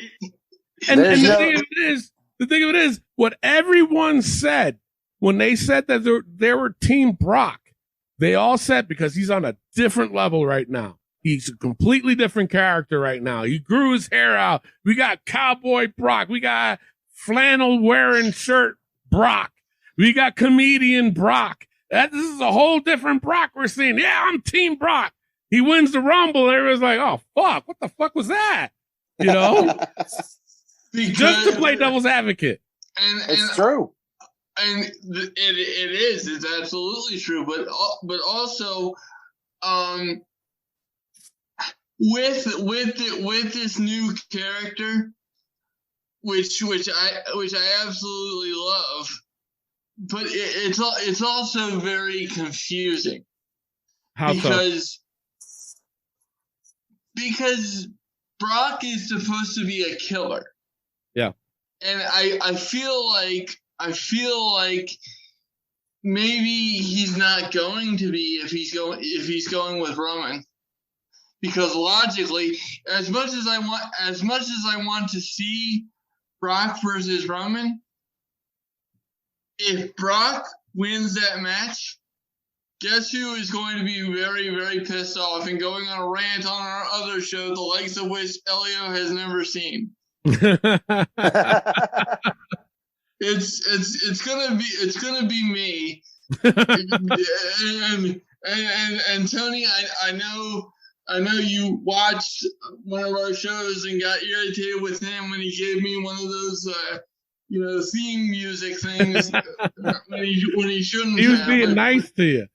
But trust me, that is not the segment that you're gonna want to watch if Brock ends up winning this thing. But at the same time, again, to play devil's advocate, this time around he's a babyface. So, do we really want to see Brock as that killer monster? You know what I'm saying? Now that he's a babyface, you know. What else? What else could he be? That's the thing. Granted, I find this version of Brock very entertaining. Yeah. I never thought I would laugh at a knock-knock joke from Brock Lesnar. That's true. But he got me on that one. But just in the ring, what else could Brock possibly be? Yeah. It's true. So, but which Brock do you prefer? Do you prefer heel Brock or babyface Brock? That's I prefer heel Brock. Yeah. Yeah.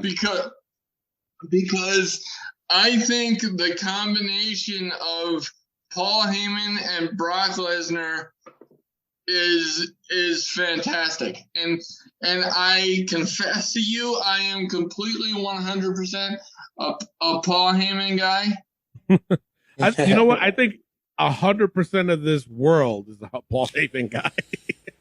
Yes. Yes. Seriously. But the thing of it is, Brock can do promos. That's the thing. Yeah. Yes, Yeah. and that's what's so interesting, Tony. And I love this. I love this conversation. God, I love this. But because that is something I didn't know. Oh, really? Yeah. That Brock could do. I didn't know that because if you think go back. Whenever you get a chance, go back to I'm talking way back when Brock and Eddie Guerrero. Yes. That's the only time. That is the only time when he came out with the sombrero. Yes. Back in 2004. Yeah. That was the only time I've ever heard him cut a compelling promo prior to this. Because if you think about it, as viewers, we have been conditioned since 2002 to think Brock can't cut promos. Yeah. Because Heyman always talks. Yeah. But then again, the character of Brock Lesnar, outside of having someone to play off of the caliber of Eddie Guerrero, you're not. I'm not sure people are looking for Brock to get into a battle with. They want to see him F5 somebody through the ring. Oh, of course, all the time. Which I don't disagree with, but it's very interesting.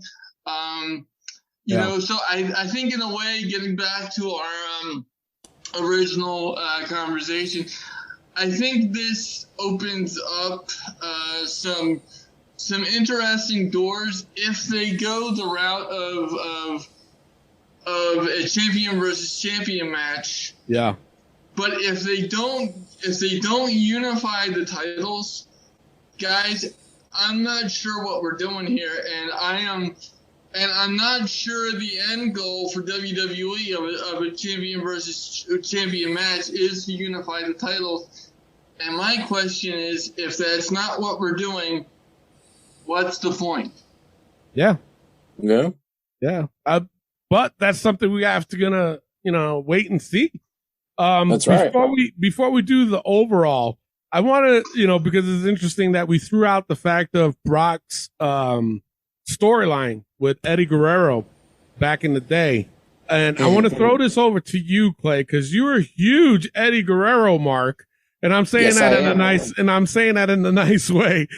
But do you think that storyline would cut it in today's wrestling?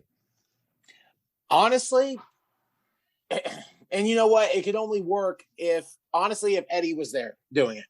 If he was there today during that time. But that's what I'm saying. I'm talking about the whole storyline in general. You take it from back then. What year was it? 2004. 2004. Okay. Yep. No Way Out. You take that, and then Eddie is still alive now, and it's in today's wrestling. Would it fly? And I'm talking about. You guys know what I'm talking about when Rock came out with the sombrero and crazy shit. Tony, I don't think that would fly. But I think the content of the promo would be fine.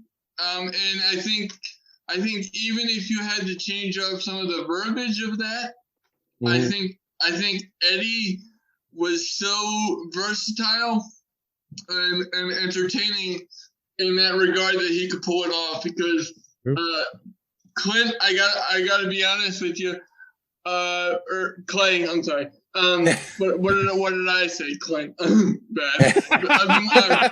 I've been watching too much Ink Master. My apologies. Let's go good. But you know, I'm with you with being a huge Eddie Guerrero mark. So you know, you too? Yeah. Oh my God, I cried when he died. I mean, I could tell you where I was walking to. I think between you and Clay can both say the same thing. Clay's a huge Eddie Guerrero mark. But, Big time. Big time. Clay, do you think now that's a good point what you said, Ben, that Eddie would be able to pull it off in today's wrestling. Now, do you agree with that, Clay? Or do you think this is something that wouldn't even air on TV? I agree that Eddie could pull it off. Where this whole sombrero thing, how the world is today, I don't think could work. But if anybody could pull that off, it would be Eddie and Brock. I really do. But it would only have to be with him. Honestly, I agree. I don't think anybody else could have or would have been fine with that. Because Eddie, going through his whole career, he was pretty much fine with everything that was going on or what he did. You know, past storylines where he was pretending to be Dominic's dad and, you know, that whole thing. That was the best of his career. And, you know, I feel like he would have no limit into his character. Yeah. So for me, I feel like it would work just for Eddie, not for anybody else. Yeah. So that's just me.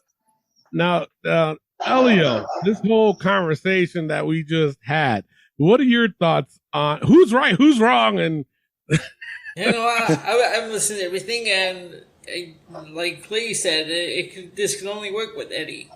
Yeah. Because of all the past storylines that he's done. Yeah.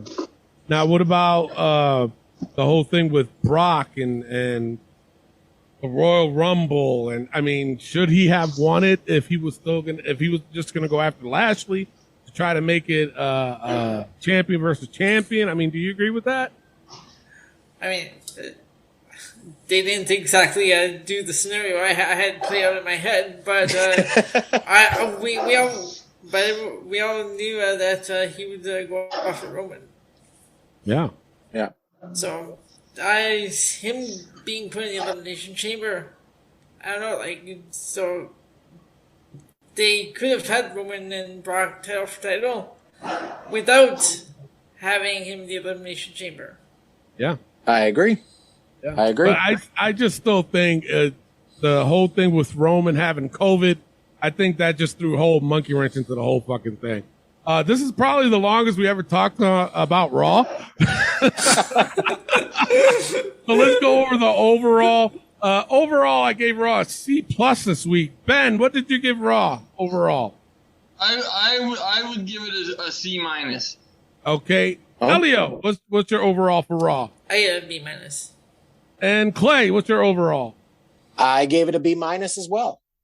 All right, let's go into NXT with Clay. Take it away. All right, we're going right into NXT.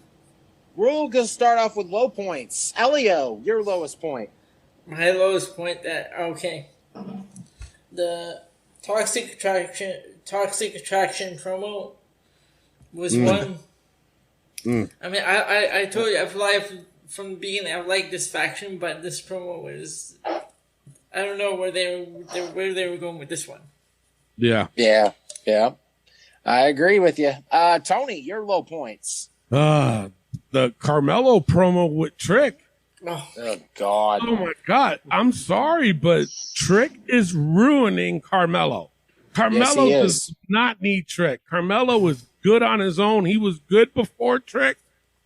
He doesn't need him. And every single time, like the one thing I can't stand is when Carmelo is talking and he'll say, because I'm the champion. Then Trick will say, he's the champion. Bro, I heard what the fuck he said. I don't need you to repeat every last word fucking Carmelo says. Shut the fuck up and train, because obviously you can't wrestle. Yes. You cannot wrestle. He can't. I'm sorry. Oh my God. I'll lose my shit.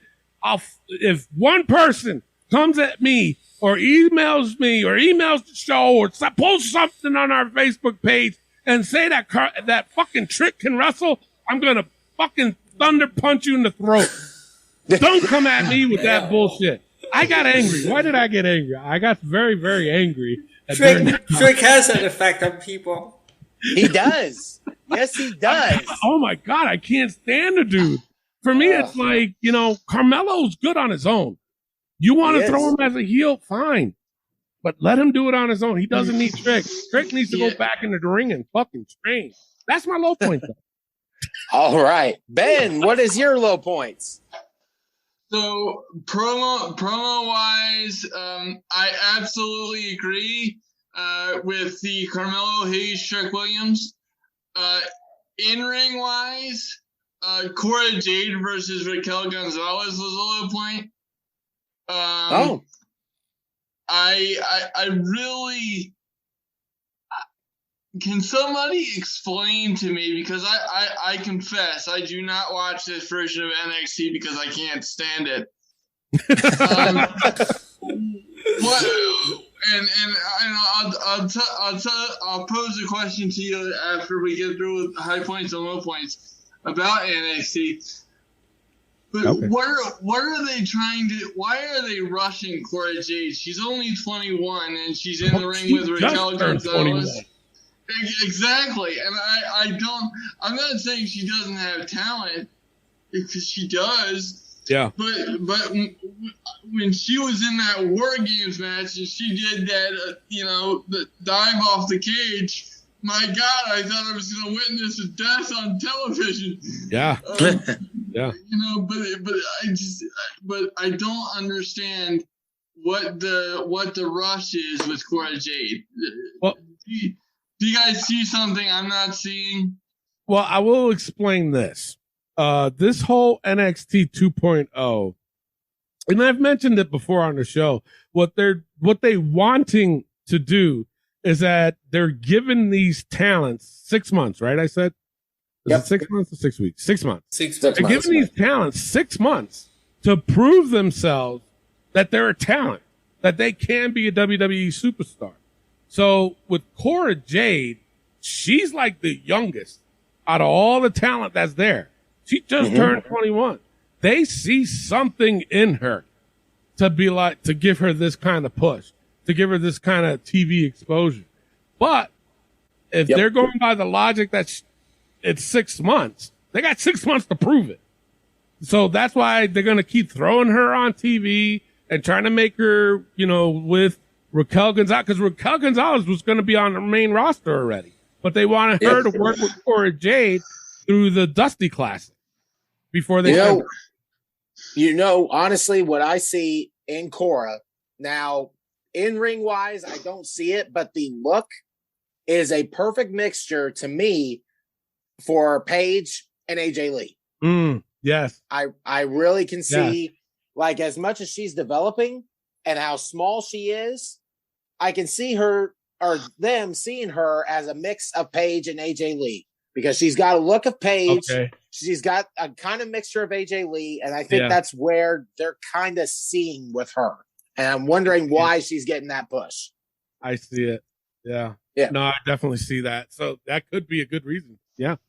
Yeah. Definitely. Yeah. Does that answer your question, Ben? Yes. Because I know because I'm sitting here thinking, I was like, I probably did not answer Ben's question when but it kind of did. Yeah, and to be honest with you, because I watched NXT in preparation for this show, I gotta tell you guys, I can't get into this, and it's NXT, hard. It's hard. Because my overall question is this: what does this version of NXT accomplish that NXT Black and Gold wasn't accomplishing? It's a worse version. You think so? I don't like it. I don't like it either. This is how I see it. I just mentioned the fact of they're bringing in these new stars, and they're only giving them 6 months to show or prove that they can be a WWE superstar on the main roster. But you want that in 6 months? I don't see that as I mean, well, that's the word going around. To me, that is idiotic. It is. Because to me, like for instance, I'm associated with an independent professional wrestling company, and to me, that's like debuting a guy for the first time ever and saying, in 6 months, the goal is for you to be world champion. Right. Like I just don't understand that for the life of me. I don't either. But I've seen it. I've wrestled for 20 years, and I've seen scenarios like that happen where a kid would just come in and the promoter would be like, oh my God, I see a star. You know what? Within so-and-so time, I'm going to make you champion, blah, blah, blah. And I'm looking at him like, the fuck? What? We got to see how good he is first. Because to me, right? To me, NXT draws comparisons to what WWE tried to do for 5 years with Roman Reigns and did not accomplish it until they turned whose fault him was heel. that? Is that the IWC? C's fault for that? Well, I don't know because I always defended Roman even back then. Then everybody, the IWC, I mean, we're included in the IWC, I guess, but we wasn't doing it. But they were always saying, please don't put me in that category. Well, we're journalists. We have a podcast and we put it on the internet. I think that qualifies us as the IWC. I don't want to be part of that. I don't. Trust me. But even back then, and Clay knows, when Rick Serrano was here, we would always bump heads because the IWC was always saying that they're shoving Roman down our throat. And I was just like, no, they're doing it the right way. He is a star to make, and he's paid his fucking dues. It's just you're listening too much of what the IWC is saying, or IWC, in saying that they're throwing Roman down our throats and blah blah blah blah blah. But see, and respectfully, Tony, I'm gonna say that I understand where you're coming from, but I'm gonna disagree with you on that one because from where I'm standing. Well, of course, hindsight is 20/20. But to me, I didn't need the internet to tell me about Roman Reigns being shoved down my throat. All I had to do was watch it.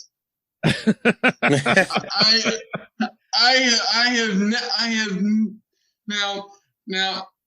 This statement no longer holds water because Charlotte is in the picture, but. I had never seen anybody get pushed to that degree since Cena. I will agree with you on that. I'm just saying that it was also influenced by the IWC too. Well, I'm not going to disagree with you there. I'm just saying that. But no, I do agree. I mean, it was obvious, and we didn't need the IWC for that. And it was obvious. I just saw Roman as a good talent that needed to be on TV and needed to be his own character and all this other stuff. The IWC was just throwing more fuel to the fire and trying to convince people that they're throwing him down our throats. See, they're doing it again. But then, God forbid, AEW now comes along. And how many people we see getting shoved down our fucking throats every week? You know what I'm saying? Yeah. That's a different conversation. That's a different conversation. But then again, by and large, WWE has established stars for. I mean, not nowadays. Nowadays, they can't establish new stars to save their goddamn life. But that's another podcast in and of itself. I can go 2.5 hours. Nobody wants that. Trust me. Except Elio, because he makes me sit through that too. So, but it drives me nuts because it's like when Vince sees somebody he likes, and I'm talking really likes, and I'll put Roman Reigns and Charlotte Flair in this conversation because they're the most two prominent examples. He will just shove and expect us to like the taste of shit and expect it to turn sweet. Pretty much. That's Vince. And with Roman, I was much more impatient because he did not have. I'm talking back then. I'm not talking now. But he did not have the in-ring acumen of a Charlotte. Right. So I was like, what are they doing? And I hate saying this because it's so cliche, but for the longest time, it was like, this has got to be because of his last name. And because of the fact that he looks the way he looks. Yeah. I'm just why there's a bloodline now. Yep. But now, but that's an entirely different conversation because Roman back then and Roman now are different things. As soon as he turned heel and went with Heyman and all that, you're not going to find a bigger Reigns guy than me. But it's just, I'm like, yes, please.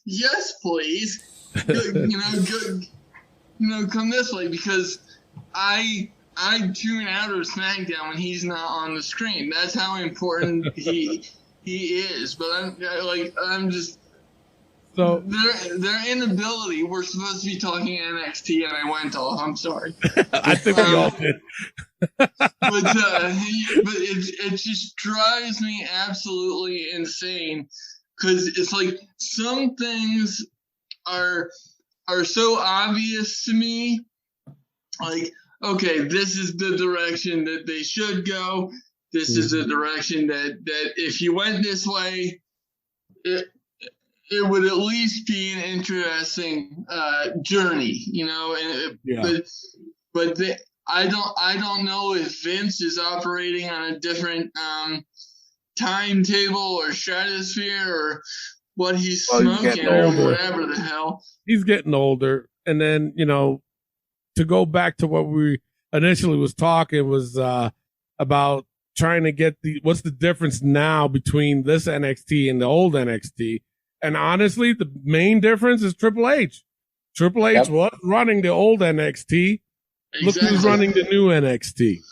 And giving them 6 months to become stars. Why did they feel the need to change it? Outside of who was running it, why did they feel the need to change it? Think of it this way. They're paying these guys now. Okay? Mm-hmm. They're paying these guys. So to them, if these guys ain't going to make it as stars in the main roster, why am I paying them? So I'm only going to give them 6 months. You got 6 months to prove yourself. But couldn't that argument have been made for years and years when they were hoarding talent? Of course, yeah. So why does that strategy only popping up now? Like I don't mean to harp, and I'm very interested. I'm very interested in your responses. It's just this version of NXT. You know what? Honestly, I want to like it because there are a few stars that I really like. Braun Breaker being one of them. Oh God, the Carmelo Hayes minus the Trick. Legado de Fantasma. Absolutely. But I think what it is the fact that we were so used to seeing from the old NXT, the guys that were there, the women that were there, We saw them for a long time. Johnny Gargano, Tommaso Ciampa. We've seen them in every fucking pay-per-view there was. Now, because it's NXT 2.0, all of a sudden they threw a shit ton of talent at our face and expects us to like them right away. And it's not going to happen that way. If we didn't do it with Gargano, Clay knows I hated Gargano. Yes, but he as did. time went on, because it took time, I was like, I like Gargano now. With this, I'm telling you right now, NXT 2.0 it's going to be difficult, man, to try to like these guys. Like, there's a few, like, I like Cora Jade. I think that there is talent there, but in 6 months, you want to convince me that she's going to be ready in 6 months? I don't think so. I don't see it. But meanwhile, they had talent like Aaliyah marinating for a third of my lifetime, or at least it felt like that. I'm 33. I might be aging myself a little bit, but yeah. I don't know. I could go on and on, but we have other segments. Yeah. Yep. No, I hear you, but that was a good question, though. Where were we at, Clay? I was getting ready to do my low points. So. Oh, okay. Go ahead. Yeah. It's all good. All good. I'm so sorry. I got his name wrong, and I'm stealing his thunder. Oh my gosh. No, this you is ain't. This segment. That's all. You ain't stealing nothing, bud. You're all good. Low points for me was Amari Miller versus Wendy Chu. Look, I can't stand. Shut your ass. I love me some Wendy Chu. Oh, stop it. I cannot I do. stand. I like it. I like it. I hate To each his own. That's I fucking hate up. it so much. I'm muting everybody right now.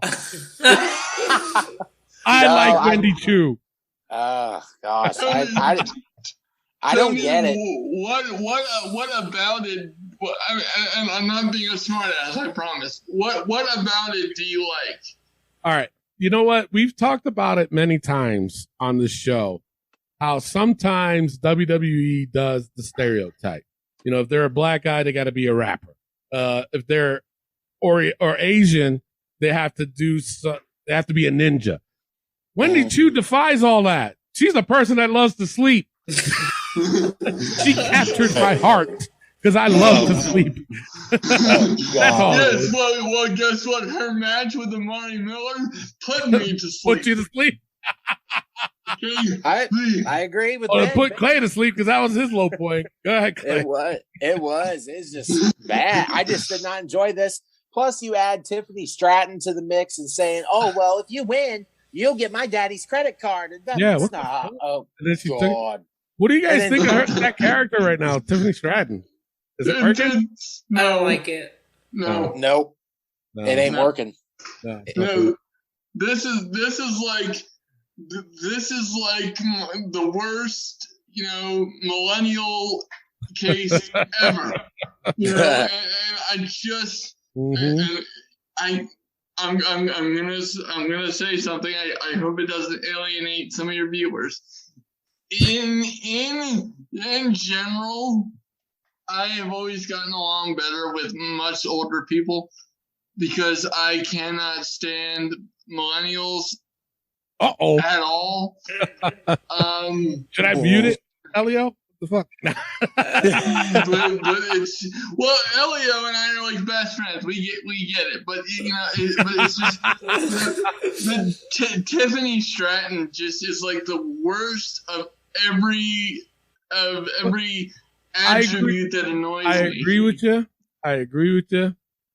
But I'm the type that I'm gonna let it marinate for a little while.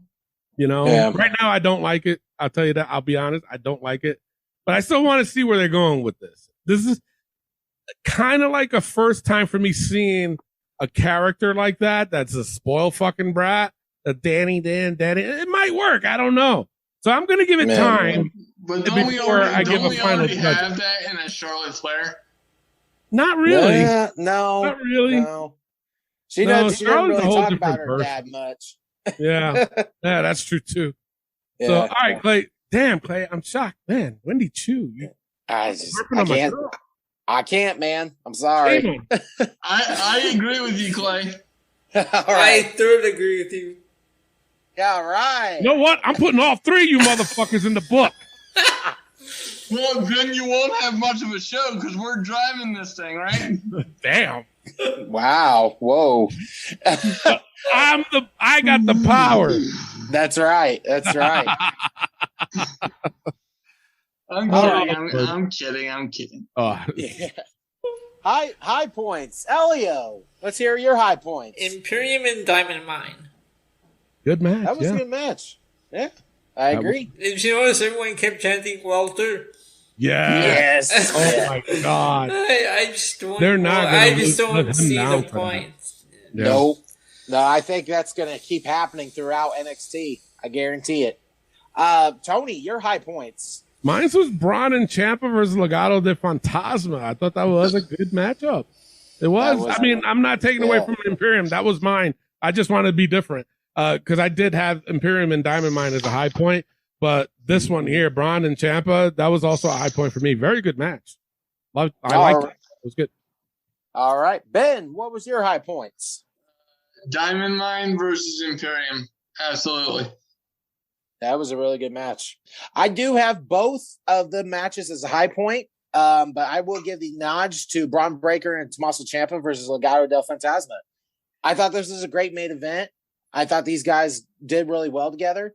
But my only problem is I hate seeing Legado lose almost any time they are in a main event or in some kind of big match. Legado's got to lose. And I hate that because I love this faction. I agree with you. That's just me. I'm not knocking the match, but I wish they would get some more wins. I tell you this much, honestly, as another side, other high point I had was Amari Miller versus Wendy Chu. Merry Christmas. Okay, can I go to sleep now, or I got? Well, Wendy Chu's asleep already. She is. I got up early for this. Overall, I gave NXT a C+. Ben, what'd you give it? I'll give it a C-. All right, Tony, what was your overall? Yeah, I gave it a C+ also. All right, Elio. And I gave it a C-. My man. All right. We are going to Dynamite with Elio. Kaboom. Okay, we'll go back. What do you got for high points? So my high point of all high points was CM Punk MJF. Really? Yes. Because I love the fact that MJF won this, and I love the fact that everybody was so triggered. They were. Whoa! Shit, a lot of people were. They were so upset. CM Punk lost. Let me give you a basic math lesson, okay? Uh-oh. CM Punk is 43. MJF is 25. All right. MJF has every tool in the book to be a superstar, and the vast majority of feuds that he's been in, because of what his character is, he's lost. Outside of Cody Rhodes, and now this thing with CM Punk, he always comes out on the losing end because everybody rightfully loves to hate this dude. But I think the match was absolutely fantastic, and not only does the ending make sense, but it also sets up something for maybe Revolution, because that's what I expected. I expected this match to take place at Revolution. I was very surprised at the timing of this. For it to be on TV, yeah. Yeah, because I would have happily paid money to see this match. I get it for free, but Yeah. but no, if it was in my area, I definitely would have gone to see it for sure. Yeah. Yep. All right, who you got next? Tony. All right. Well, since you went to me, my high point was Brody King and Malachi Black versus Penta and Pac. I'm gonna be a little bit picky, not too much. I love the match. I love Brody King and Malachi Black. I think they need to add one more person and no more after that to their little group, House of Black. Is that what it's called? House of Black? Something like that? King of the Black Throne. King of the Black Throne. That's what confused me, because they announced it as honoring the House of Black. Yes. Yeah, that's why I thought it was House of Black, but originally, wasn't it the King of the Black Rose? Yeah, I never heard that. No, I had no idea. Huh. Maybe he mentioned it. I don't know. But, I was just a little confused with that also, though. But, like I said, I'm going to be a little bit picky, and this is just me from the wrestler's point of view, is that I just didn't like the fact that Pac came out with the blindfold and blah, blah. It's like, bro, you can see. Stop. Right? I was like, yeah. He did it for a while. He was doing it in his promos. I get it. But to walk all the way down to the ring and then just, it's like, bro, stop. You're ugly. Cut it out. But that's just me being picky. I would have been like, no, you don't need to do that. But that's just me being picky. But that was my high point. All right, Clay. For me, it was also the House of Black versus Pac and Penta. I really enjoyed this match. I agree 100% with Tony. You don't need the blindfold, bro. Like, seriously, you can see there. It's just like the whole back in the day with the Rey Mysterio gimmick where he lost his eye per se. It's like, dude, God, come on. But the match was real, damn it. Oh, bullshit. Whatever. But the match was really good. So I like this team of Black and King. So I really enjoyed it. And I have that as my high point as well. All right, low points. Tony. Oh, boy. I think I know where you're going with this. Who you picking, Elio? Tony. Oh, me? Yeah. The Brandy promo. Yes. I've never been happier to see Dan Lambert. Not only that, but what the crowd was chanting. Shut the fuck up.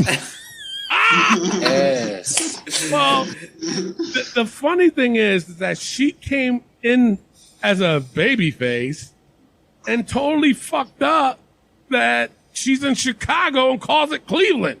I was just about to say it. She did the classic getting the name of the name of the city wrong. That wasn't done on purpose. No, I think she fucked up literally. She literally fucked up. Yes. Because if you look at the expression on her face, she was like, oh shit. I'm sorry. I meant to say Chicago, blah, blah, blah. And the crowd let her have it. And guess what? She could not fucking handle it. Because then she was, like a spoiled fucking bitch. That's why you're in the fucking book, Brandy. But it is because I can't stand Brandy Rhodes as a on-screen character. Never could. I don't understand it at all. But is that because her character is a bitch? No. Just like I have in my notes, she couldn't handle it. That was the thing. When she fucked up and the crowd let her have it, she just could not handle it. So she acted like a fucking bitch. She acted like that. She acted like a spoiled brat. She didn't. Instead of saying something else to cover it, she just stood quiet as everybody was giving her shit, telling her to shut the fuck up. Yeah, and then she was like, well, whatever, it's the same thing. Yes. Yeah. You don't say that. No. And actually, once she said that, that's when everybody was like, fuck you, bitch. What was you expecting to happen? Exactly. So, but that was my low point. I had another one, but I'll save it for one of you. Yeah, Ben. Not to heart, but I have to agree. The Brandy Rhodes promo. You know, I don't understand. I do, and I don't understand it because one, she's Cody Rhodes' wife. She is gorgeous beyond gorgeous. My understanding is that she is a sweetheart behind the scenes. Yeah, that's what I've heard. So if somebody is a legit nice person, you know, I tend to be a little kinder, regardless of their wrestling character. But it's just there's no defending this, Ben. There's none. No, There's no, none. no. There's not. There's not. My only. You're trying to say it in the nicest way possible. I can tell because you're. I can see it. But it's just. I can't for the life of me understand why somebody would want to put a mic in her hand. In front, because honestly, now aside from the fact that she's Cody's wife and this, that, and the other thing that everybody would say, what in her past would in terms of wrestling would give you the idea to put a mic in her hand in a promo capacity? But not only that, where is this going? Seriously. Nowhere. Where is this Dan going? Lambert versus Brandy Rhodes. Because none of it is making sense right now. I'm sorry. But I mean, like, but how bad do you have to be to turn Dan Lambert into the babyface of this situation? Right? Yes. Because now I'm just gonna be honest with you. I don't like the fact that American Top Team and all that has made appearances. Yeah. I don't understand the thing with MMA and wrestling. To me, there's not a relationship. They're completely different things. I don't care. I understand about Ronda Rousey, but outside of that, you know. And then the thing is, as soon as Paige Van Zant came out, I'm like, oh shit. Yeah. Because you know, the last time she was on the air, you know, Jericho was talking about, you know, things that shouldn't be mentioned on national TV. And it's just like, really, is this? It just seemed like a waste of time. Yeah. Yeah. Yep. Well, at least we were all in agreement with the low point. Wait, Alan, you didn't give your low point, did you? No, I was going to Clay. Oh, my bad. Yeah. Not trying to. Yeah, for me, it was the same thing. Brandy and Dan Lambert in the ring. Look, Ben, I don't give a shit how nice Brandy is backstage. I don't. This promo was bad. Bad. And you could be an angel, and I'll still tell you it's bad. It's just that, you know, that whole thing. It was the worst promo that AEW has done. And the fact that she fucked up and still kept going, it was crap. Clay, which one was worse? And this is a Brandy Rhodes comparison, but since we're all in agreement, which one was worse? This one or I'm a black bitch? This one. I think this one was the worst. This one. Yeah. This one was bad. And only because, like we said earlier, you know, she mentions Cleveland, and then the crowd gave her shit, and then she goes, "Well, it's the same thing." It's like, oh no, you don't say that if you're a baby face. No, but as a heel, that shit would have worked. I think we'd having a totally different conversation. But is she a heel now? Because no, she's not. Dan Lambert. No. No. I understand not in this promo. I'm not stupid, but overall, what is she supposed to be? Because the last couple times she seemed heelish. Okay. Yeah, no, it's supposed to be a face, and there. Okay, well then that makes it extra. She's not bad. succeeding at all. Yeah. It's even with what you mentioned with the black bitch promo. She was supposed to be a baby face. Yeah, you know, it's Well, just not working. and that's why I said I thought she was a heel, because the last time I saw her and she was doing that thing. Yeah. You know, I was confused, but you know, it's not working with her. But overall, it's like, stop, because she's not a wrestler. You know, she can't. She is training though. You guys know that, right? She's training. She's training. Yeah. I was having such a good day today. No, she is training. Ugh. Oh God. But yeah, that was my low point. And for me as well. Like I said, I've never been happy to see Dan Lambert. All right, overall, Clay.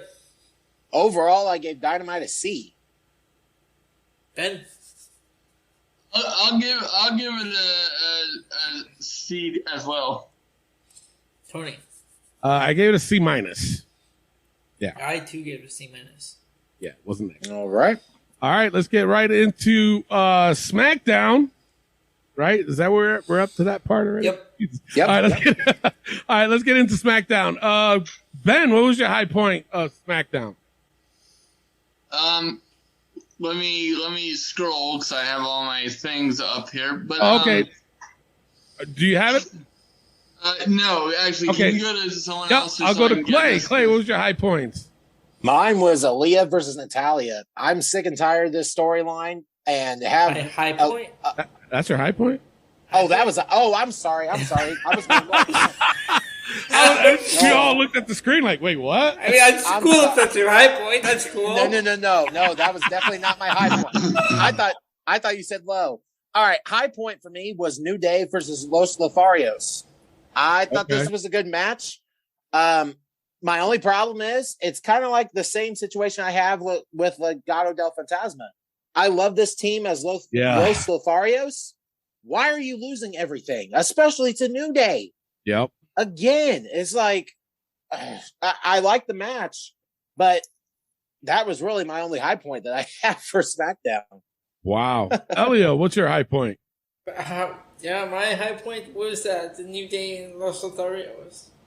Yeah, and that was mine too. So what does that tell you about SmackDown? I'm not saying that in a bad way. But Los Lotharios, like you said, Clay, that's a team that they need to start building more on instead of losing. You know what I'm saying? So that's a good. You're right. That's the high point too. Ben, you got your high point ready. Yeah, it's a clean sweep with Los Lotharios versus New Day. Wow. Okay. But I will say this. It may have been a mistake to put them in the ring with the New Day. It's just Well, they would have to lose. You know? Yeah, because I don't know about you guys, but I'm kind of over the New Day. We've been over the New Day for the past 4 years. If you listen to this show enough, these are the three people that are sick of New Day too. So trust me on that. Well, hopefully you'll have me back on again so I can get more in the flow of these things. Yeah. But yeah, I just the New Day business, and especially now that Big E is back with them because he's done as a champion. They're gonna go full force. That's just the thing. Once Xavier Woods come back, Xavier Woods needs to return and turn heel. Yep. Yeah, that's the thing we've been saying for years too. Agree. I just, if I have to see another pancake down this guy's pants, I'm I'm gonna have a significant I don't even problem. eat pancakes anymore. That's how it drives me nuts. All right, so let's go. Let's get into the low points. Ben, what was your low point? Everything else, pretty much. Oh shit! Damn! Wow, that's a but first for the show. It's like, okay, this was my low point because I think Aaliyah is too obvious to put as a low point. That's a given. I'm gonna say Jimmy Uso versus Ivar. Wow. I despise this strategy by WWE of every time they have a tag match coming up, they put the contestants in singles matches. Yeah. Because like when the Viking Raiders won the number one contender spots, I'm like, okay, well, logically, yeah, that's a match I want to see because I'm a big fan of the War Raiders. I shall not call them Viking Raiders. Yeah. Because this incarnation sucks.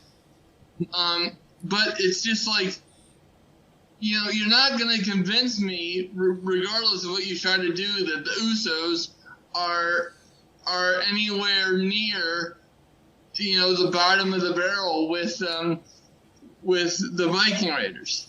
Yeah. It's just when the ending of a match is so foregone conclusion, so to speak. I have no interest in seeing it. Yeah. I mean, but the thing is, I'm glad they're in the title picture now. Before they wasn't, and it's like I am they're too. a good team. I am too, but you have to keep in mind something. Okay, this is the same team that once were eating chicken legs and throwing That's true basketballs. too. But that's no fault of their own.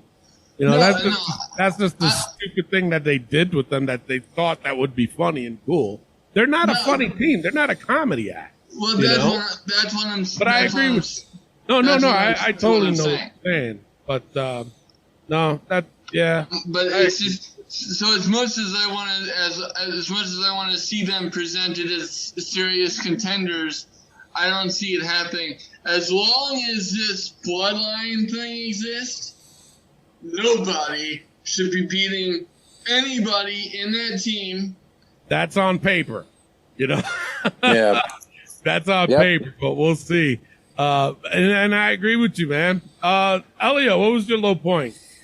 I was gonna give this a high point with the opening with Roman Reigns and Paul Heyman until Goldberg came out. God. That was bad. That's my low point. That's my your low point? Yes. All right. Clay, you look disappointed there. What's your low point? That, you know what? We could all agree. I think the Natalya-Aaliyah match was a low point. Yeah. But I'm glad Elio brought that up. The Bloodline promo at the beginning was going good. Nope. Going just fine. Nope. And then fucking Oldberg comes out and challenges Roman for another Saudi Arabia match, again for the fucking title. Yeah. I'm done. I'm done with Goldberg. Get him off my fucking screen. Go into retirement like you're supposed to. That was definitely a low point for me. You know what? As soon as I saw him, I'm like, nope, go away. I heard the rumors on it, and I was like, please, God, don't let this be true. Go up against Lashley or something and lose at WrestleMania. I would accept that. Well, but that would have made more sense given the angle with his son. Did they ever play that out? No. Did they? No. Well, they did kind of. Actually, they did. They were, and I think they went back to Saudi, and they finished it. Because remember, he was talking about murdering Lashley. Oh, that's right. And we were all like, "What the fuck? They're talking about murder now? What the fuck's going on?" Yeah. No, I agree with you guys. It's the same thing with me. Overall, I gave SmackDown a C. Ben, what'd you give it? I'll give it a D plus. Yeah. I'm not going to disagree with you on that either. Elio, what was your overall? I give it a D. Damn. Guess I'm being nice. It's bad. Clay, what was your overall? I was trying to be as nice as I could, but C minus. Gave it to that. So. All right. Well, there you go. All right. Let's get right into AEW Rampage with Clay. Take it away. All right. We're going right into Rampage. Low points for me was Adam Cole versus Evil Uno. I thought this was okay for what it was. Adam getting the win, not surprising. The promo wasn't bad afterwards, so that was really my only low point. Elio, your low points. Yeah, I have to give it to that one. Adam Cole and Evil Uno. These Dark Order matches were never really a high point for me. But the promo afterwards was the only thing I liked about that one. All right, Tony, your low points. Same thing, Evil Uno versus Adam Cole. I mean, I don't know what they're doing with Evil Uno since he even showed up to AEW. I remember still a thing. What? Are they even still a thing, the Dark Order? I think so. We haven't seen any of them. I remember from the very first pay-per-view they did, and he showed up sitting on a couple guys or whatever, and he was supposed to be like this whole, and where did that go? Not a exactly. Thing, so Evil Uno. I'll tell you. Huh? They didn't need him as soon as Brody Lee came in. They didn't need him anymore. That's where that went. Yeah. Who knows? All right. All right. Ben, your low points. Clean sweep again, boys. gotta give it to Evil Uno and Adam Cole because AEW has an alarming trend that they're starting that I don't understand. Right. They'll have these big signings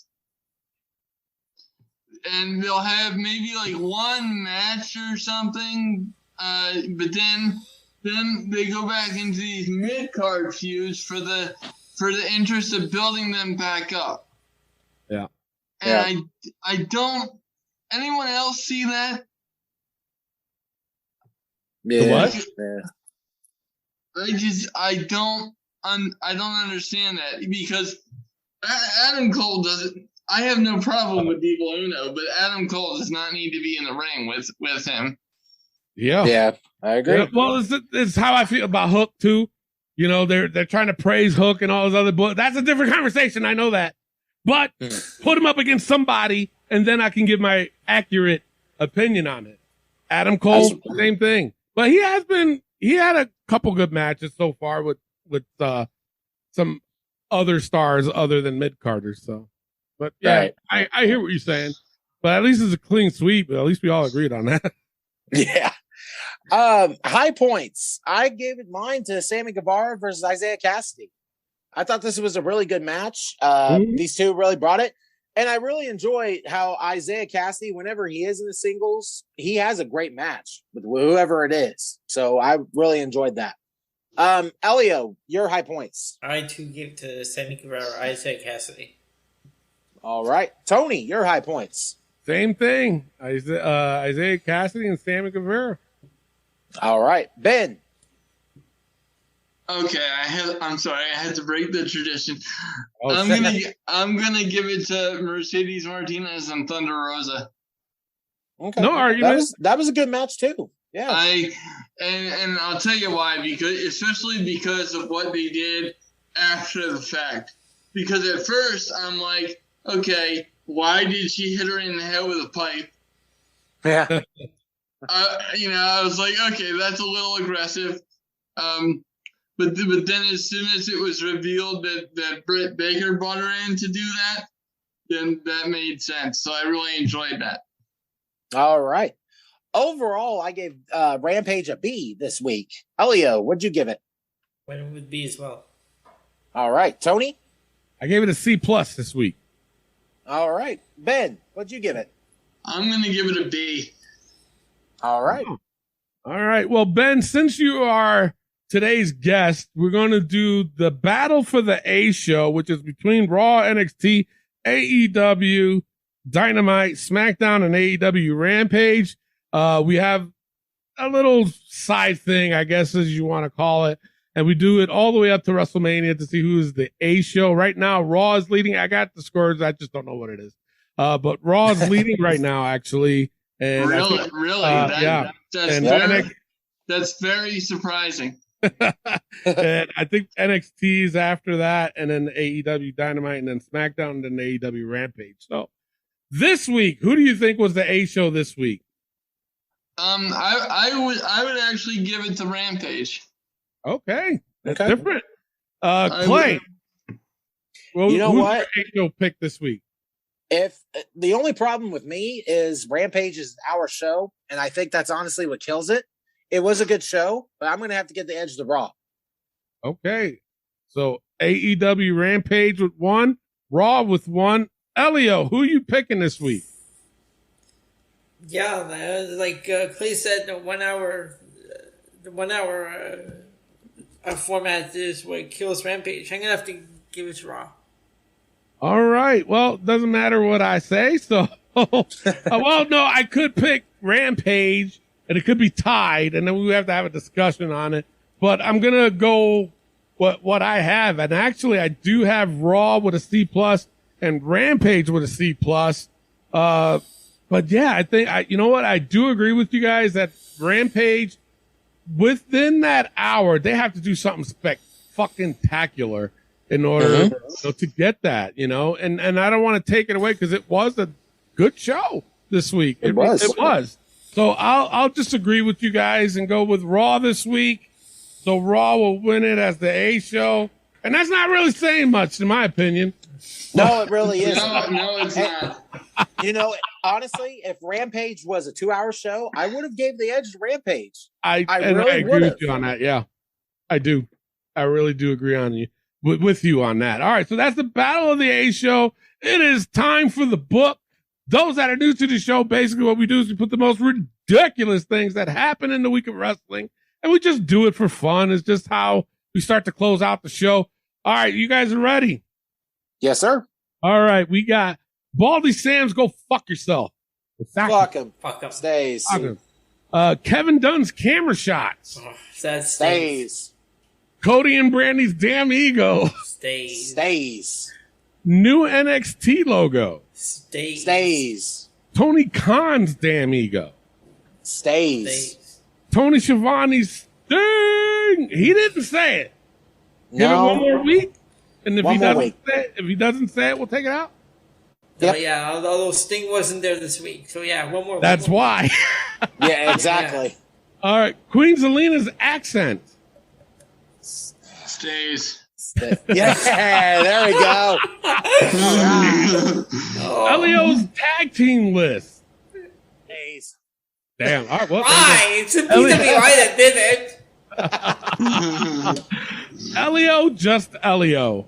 Sweet Stays. justice. He said stays. Xavier Woods Burger King crown. Stays. Terrible. Absolutely. Xavier Woods damn accent. Stays. Another Elio one. Elio's PWI rookie list. Again, it's a PWI. It's not me. And you reported it, Elio. So shame on you. Stays. No trick shot. Stays. That stays. And last but not least, Kofi's second accent. Stays. That definitely stays. All right, that's it for the show. After the show, if you guys want to hang around, we got the 5-second shuffle championship. Wait, who's the champion right now? Me. Who? Clay. Me. So Clay's got one. Elio's got one. Ben is joining in the mix right now, so he could take it away from you guys and be on the list as a 5-second shuffle champion. If you are new to that, what I do is I just play 5 seconds of a song, and these guys just gotta pick who it is. And the first one, normally we do the first one to 5 wins, but being that Ben's going to play, we're gonna do the first one to 7. Okay. Will win the championship today. With that being said, I'm your host, Tony Diaz, along with the $50 man, Clay Cummings, and the gentleman, Elio Canella. and of course, Ben Pierce. I hope you had fun. I hope you enjoyed being on the show. Absolutely. But we got to come up with a nickname for you now. Whenever you come back. I already have one because. What is it? On the show when we first started, he was known as the man that's always piercing barriers. That's a little long, Elio. Yeah.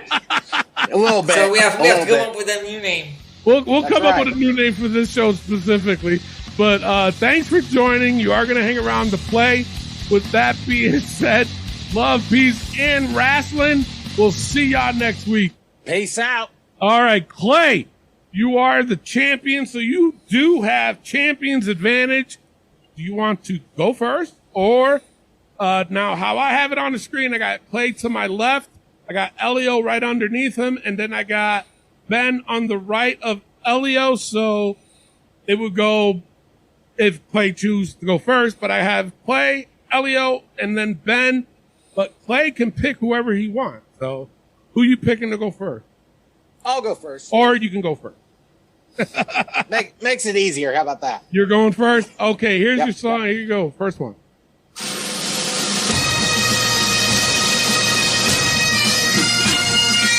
All right. Who? Roddy Piper? Yes, Roddy Piper. There you go. All right. It goes to Elio. Here's your song, Elio.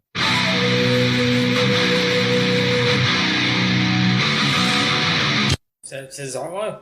No, it is not. Now it'll go to Ben. Who you think it is for the steal? I have no idea. All right. It'll go right to Clay. Who do you think it is? Is it Chris Masters? No, it is not. It's Aja Khan from AEW. Ah. Yeah. I know. I said the same thing. All right, Ben. This goes to you now. Here you go.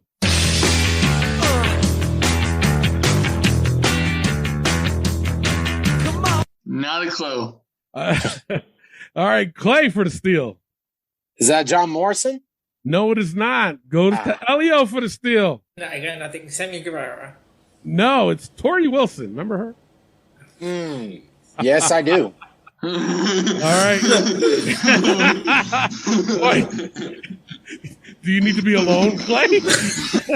No, my wife's in the room. Probably not. You got any for Playboys? I do, though. All right. Clay goes to you. Here you go.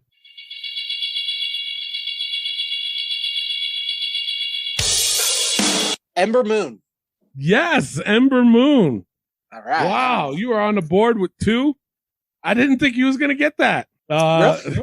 Yeah, because that's a hard one to try to, that could go either way. Honestly, I would have probably picked Raven or something. All right, Elio goes to you. Here you go.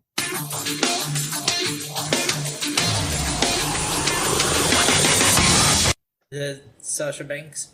No, it is not. Ben for the steal. I have no clue. Sorry. Clay for the steal. Is that? I don't know. Sammy Guevara. No, it's Bull Dempsey. Remember him? Oh. Yeah. I don't remember. I remember him, but not the entrance music. Yeah. Oh, I don't either. Yeah. All right. Ben goes to you. Here you go. Reach for the sky. That is the Briscoes. No, it is not. Clay for the steal. That's Scorpio Sky? Yes, Scorpio Sky. Oh, that's a good one. Yeah. Scorpio Sky. Clay is up 3-0. Goes to Clay. Clay can be up 4-0. Here you go, Clay.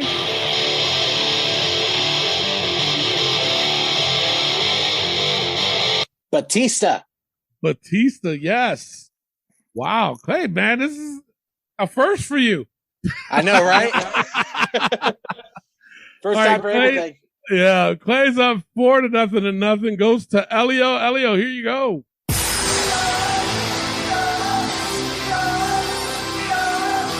Got nothing? Got nothing. All right, it'll go to Ben for the steal.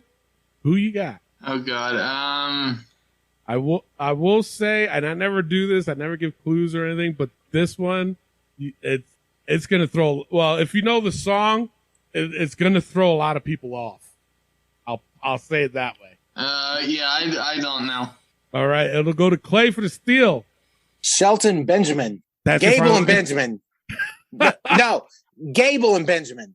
Well, it's either it's Benjamin and Gable. So that's why I said this was going to throw a lot of people off, because this was originally Shelton Benjamin.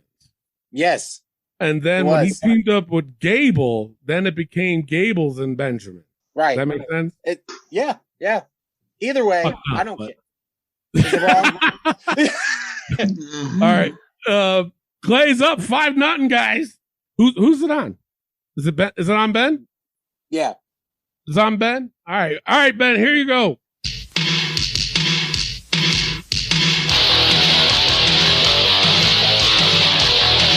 Sounds like Ultimate Warrior. No, it is not. Clay for the steal.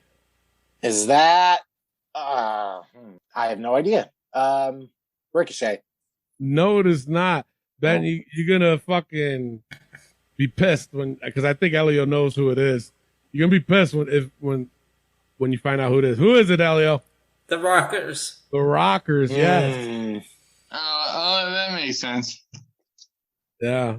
But I mean, the thing of it is, hearing that is definitely a WWF vibe. You know what I'm saying? Yeah. Especially so picking the Warrior is not a bad guess, because that was back in that time. Yeah. You know what I'm saying? So, all right, Elio's on the board. Clay's up 5-1-0. Goes to Clay. Here you go. I think he's cute. Right. Shawn Michaels? Yeah, Shawn Michaels. Wow. That hurt my ears. It hurt my ears too. Jesus Christ. All right, Clay's up 6-1-0. Goes to Elio. Elio, here you go.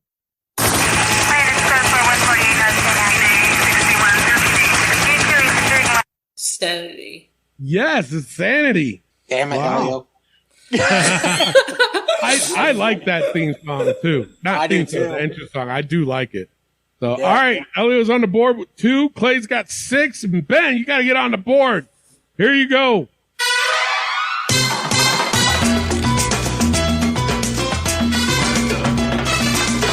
Oh my god. The Clones? No, it is not. Clay for the steal and the win. Is that Carlito? No, it is not. Elio for the steal. Is that Angel Garza? No, it is not. It's Savio Vega. Oh, I should have known that. All good guesses, though. I can't take that away from you guys. Those were all good guesses. All right, goes to Clay. Clay can win it with this one. Here you go. Come on! You know I got you! Yeah! Break the Seriously? Chris Jericho. Yes, Chris Hey, Jericho. we're ending on a good song, boys. At least it is a good song. I ain't going to take that away. Yeah, So. absolutely. Yes. Wow. All right, we don't own the rights.